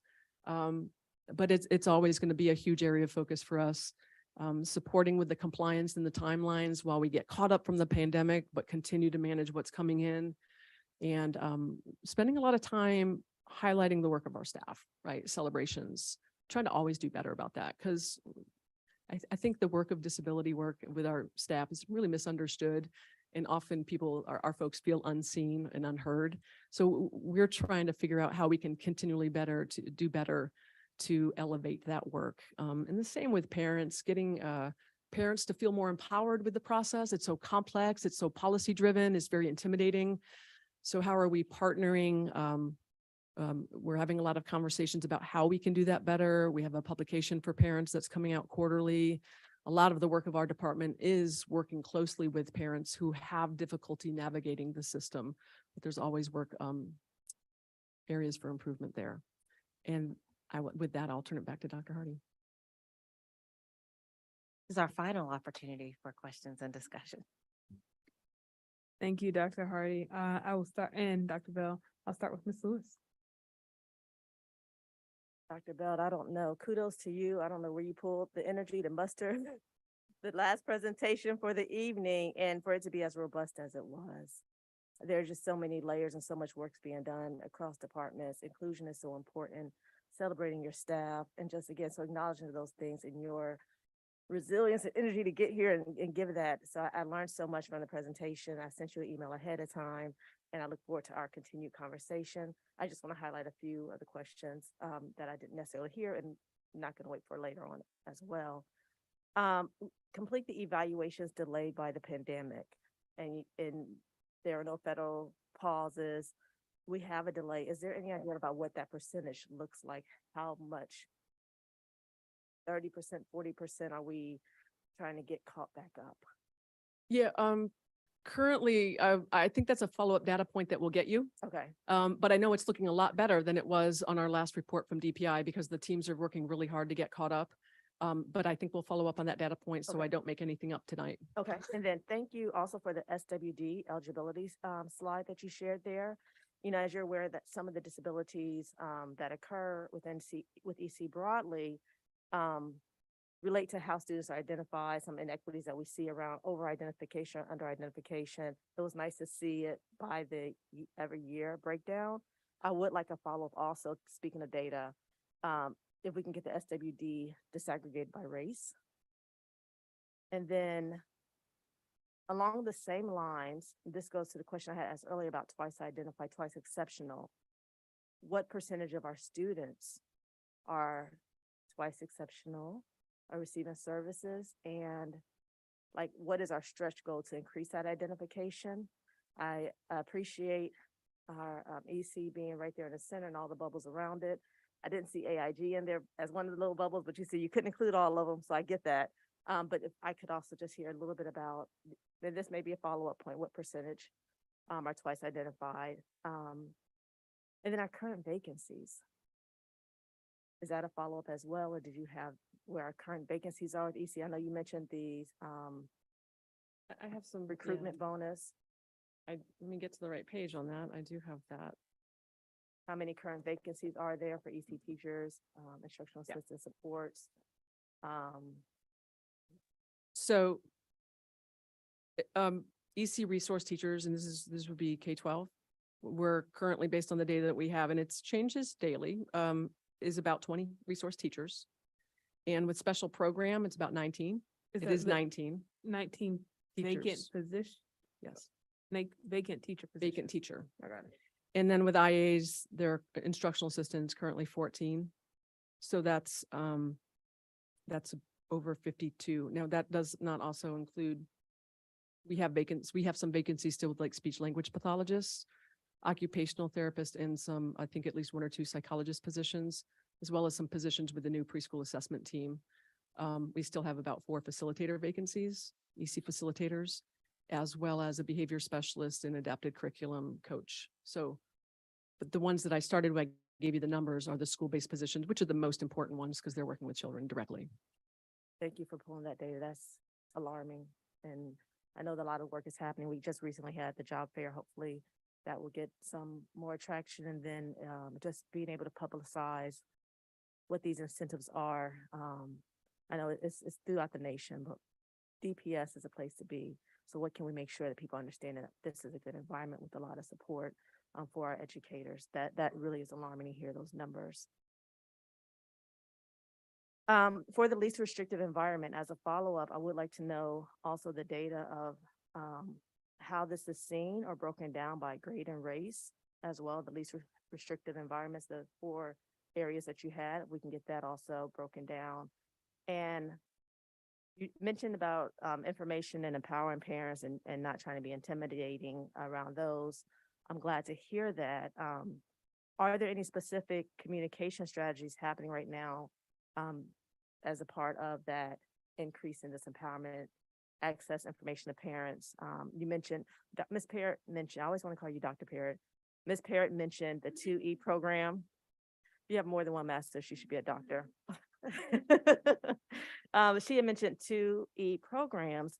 Does DPS have an official 2E program, and how are parents made aware of these type of services? And then also on top of that, I recently found out that we have a foster care family liaison at DPS. Maybe that's what someone told me. How are parents being made aware of these resources that can be tapped into? Oh, is that a question or follow-up? I'm sorry, Dr. Hardy, go ahead. I think it's probably a little bit of both. We do have an additional staffing position in Miss Ebony Ross's office, which is the office that supports our students that are in family that are in transition. And so we can definitely follow up in terms of specific staff to work with those students that may be in foster care. What was the previous part of your question? I did get. Ms. Parrott mentioned the 2E program. So again, how parents, do we officially have a 2E program? And how are families made aware of the services? So students who are twice identified, very similar to if a young person is identified as part of our special education program, they are part of that IEP team process, very similar to being part of the differentiated education plan process, and making sure that, so for a young person that has both of those exceptionalities, then we follow the IEP. Child might be getting some support. They're specific learning disabled, some support, maybe an EC resource classroom for mathematics.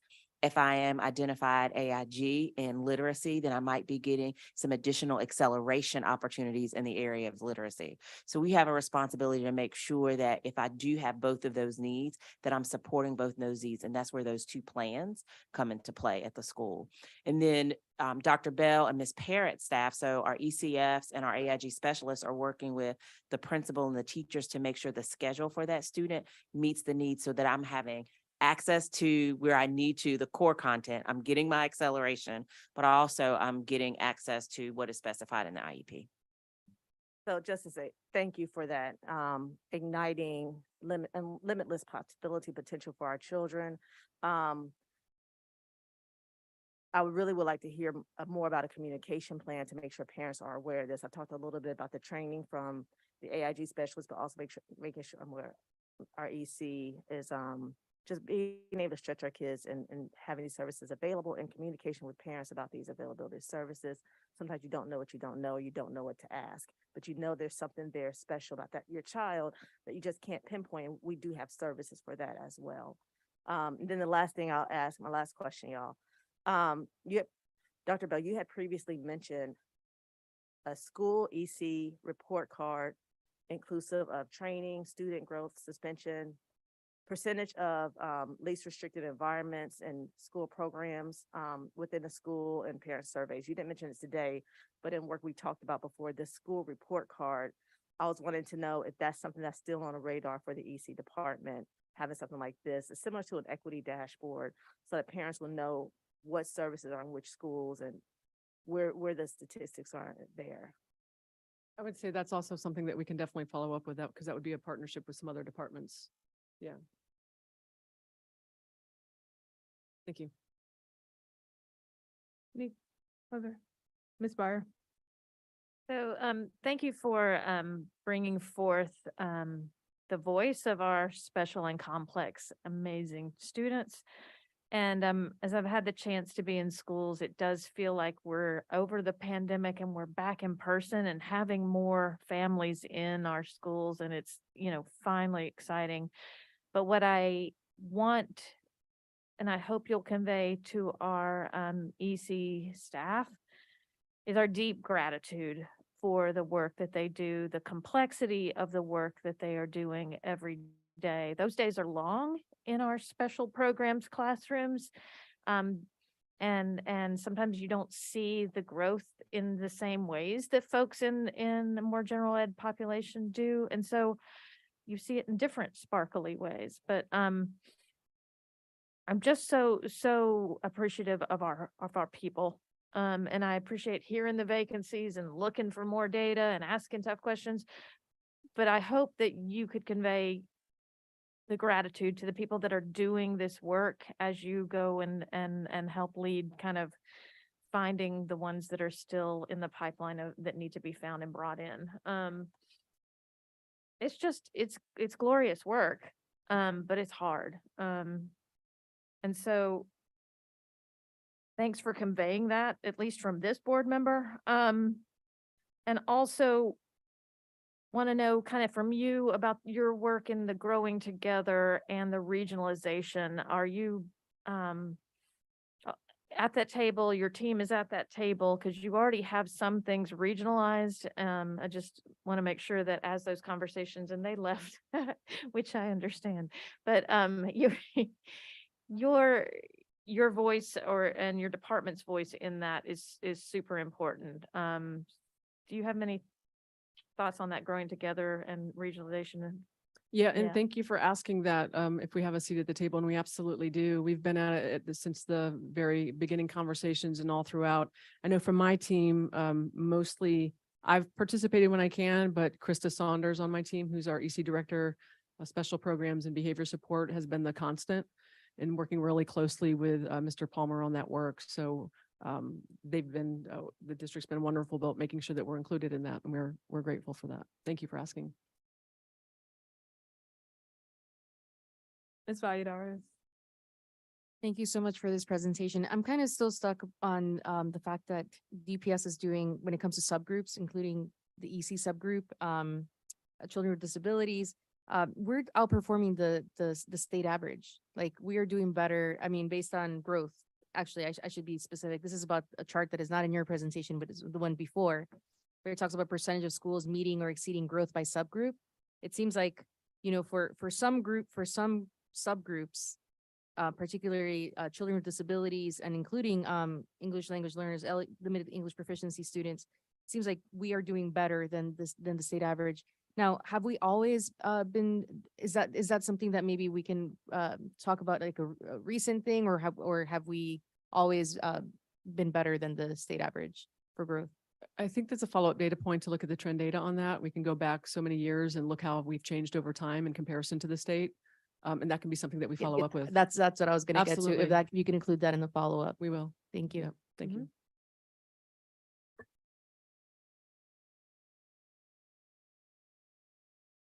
Thank you for this presentation. Based on both of those questions from Ms. Valladares and Ms. Byer, do you also have a seat at the table in the new strategic plan as we see more students moving into the exceptional children atmosphere? Will we see that as somewhere in that plan? Yeah, I'm actually on that committee and I'm really excited about that. And I also believe there's been reach out to our DSNAC group, our parent, awesome Durham Special Needs Advisory Council, to tap into other parents of students with disabilities so that they can specifically get information from that group of parents. And I think that didn't happen last time, and I think that's fantastic. And I know that there will be other representatives besides me in that very important work. Thank you for your question. Thank you, Dr. Bell, so much for your presentation and everything you are doing and your team is doing for our students. I have more comments and thoughts, but I'm so appreciative that you're working with your middle and high school teachers on science of reading and how to teach reading. I studied middle grades education. It was English. They didn't really teach us how to teach reading because the expectation is by the time you get to sixth grade, students do know, and they don't, right? Some students are behind. I hope we can expand that past just our teachers who are working in the exceptional children's program to help support middle school educators in helping our students gain what they need. So thank you. I really appreciate that. I also hope that as we're thinking about construction and renovations and new buildings, that your team is also at the table. I remember walking with you through Durham School of the Arts and looking at where so many of our students who are in a different setting, classrooms are, and they could be better. We could do a lot better. And so how do we at the forefront, we're thinking about building new schools and designing new schools, think about how do we design spaces for our children that are uniquely for our children and their needs, right? I'm imagining lots of really great things. Like the library has sensory rooms. Like, can we go ahead and build that into the school at the forefront because our students deserve that, right?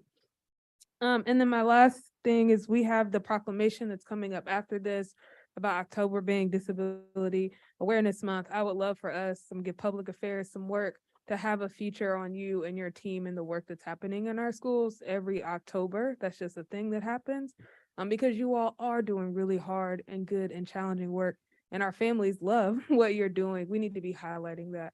And so those are the end of my comments, but thank you. Lots of gratitude. Thank you. Thank you. Ms. Chavez, I think, has a question for you. So hold on one I'm second. not going anywhere. I just want to say thank you. Actually, I can't come up with a good question right now. I think everyone covered what different points. And I just want to thank you for your presentation and say that I think that looking at our EC students, their performance, their in different areas, and just making sure that we're paying attention to our EC population in general when we're looking at any area of our school system is really important. I appreciated what Giovanna asked for about the breakdown by race and grade, and I am also interested to see that. But yeah, no questions from me, but just thank you for all of this. It was very informative. Thank you. Thank you, Dr. Bell. Thank you. Are you on the agenda for our next item as well, Dr. Hardy? Both of us are here. All We right. have a request on behalf of Dr. Bell and her team and her department, as well as the Durham Special Needs Advisory Council. This is Disability Awareness Month. We have provided in your board materials a proclamation. This actually began last year. DSNAC brought this to the board. We will, as we do with many of our proclamations, bring this to the board annually. Please know next year we will make sure that it is on either late September or the beginning of the month, but would really like to request that our board members read the proclamation, and then we will follow through with the protocol to get signatures and post on the website. Thank you so much. Both of you all and the DSNAC families who brought this forward. We will, as our tradition, we'll read the proclamation. Each board member will get a paragraph. We'll start with Ms. Chavez, and then we'll move in the same order that we voted. So we'll go Ms. Rogers, Ms. Byer, Mr. Sears, Ms. Valladares, Ms. Lewis. All right, Ms. Chavez, do you want to kick us off? All right. Yes. Whereas on July 16th, 2007, the General Assembly of North Carolina ratified Senate Bill 753, designating the month of October as Disability History and Awareness Month and requiring local boards of education to provide instruction on disability history and awareness. And whereas the Durham Special Needs Advisory Council, DSNAC, in cooperation with Emerge Pediatric Therapy, Exceptional Children's Assistance Center, ECAC, Autism Society of North Carolina, Durham County Library, Durham County Cooperative Extension, believe in the importance of highlighting the achievements and contributions of individuals with disabilities, and acknowledge that unjust societal barriers and attitudes keep some individuals from realizing their full potential at school, work, home, and or in their communities. And Whereas approximately 14% of Durham Public School students are identified as having a disability, a population that has been increasing over the last 10 years. And Whereas prioritizing an open, inclusive school environment is critical to adopting and implementing equitable best practices to meet all students' needs. And Whereas inclusive classroom settings, equitable access to resources, and the recruitment and retention of high-quality staff benefits all students with disabilities. And Whereas instructing all students in disability history, education, and awareness creates an inclusive and welcoming school community and can improve the lives of people with disabilities through advocacy and support for increased independence, capacity, and leadership. And whereas Durham Public Schools recognizes and celebrates the value and talents that people with disabilities add to our workplaces and communities.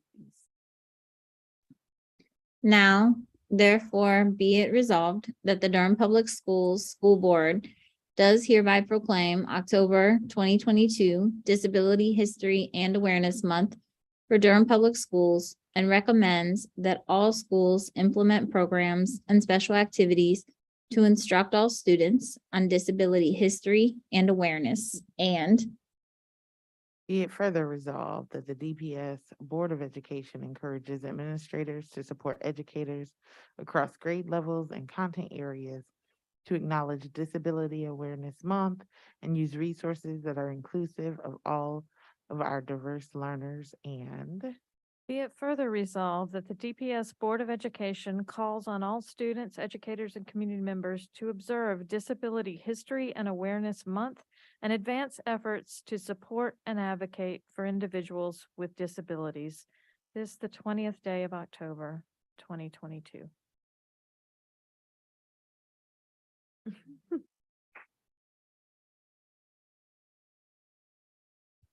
Right, board members, are there any discussion about the proclamation? I just would like to make sure that we get the rest of the board members' names listed there. You got the chair, vice chair, so want to make sure we have everyone listed through in the proclamation.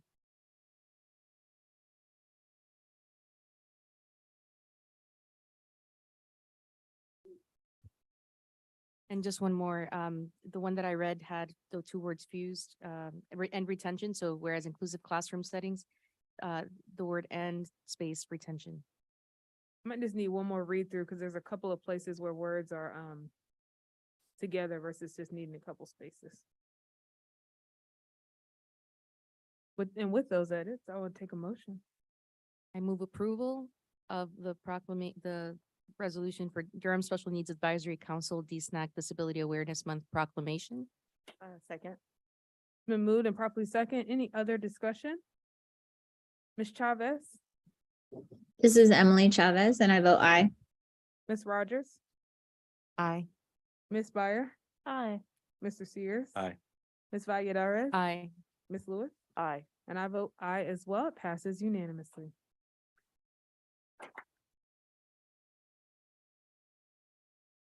With that, I'll take a motion to go into closed session for the reasons stated on the agenda. so moved. Second, It's been moved by Mr. Sears, seconded by Ms. Rogers. Any other discussion? We'll do a voice vote. Ms. Chavez, This is Emily Chavez. I vote aye. Ms. Rogers, aye.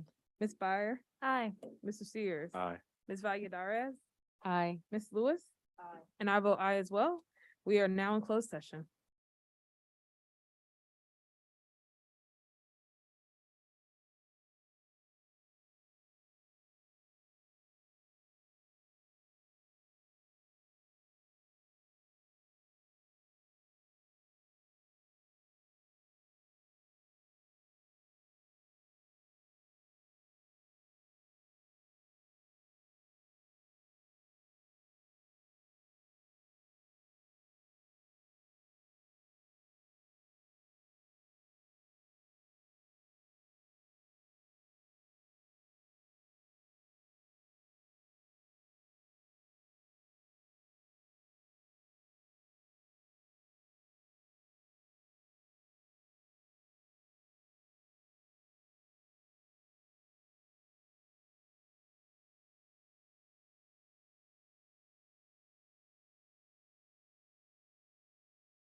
We are now back in open session. Dr. Mavinga.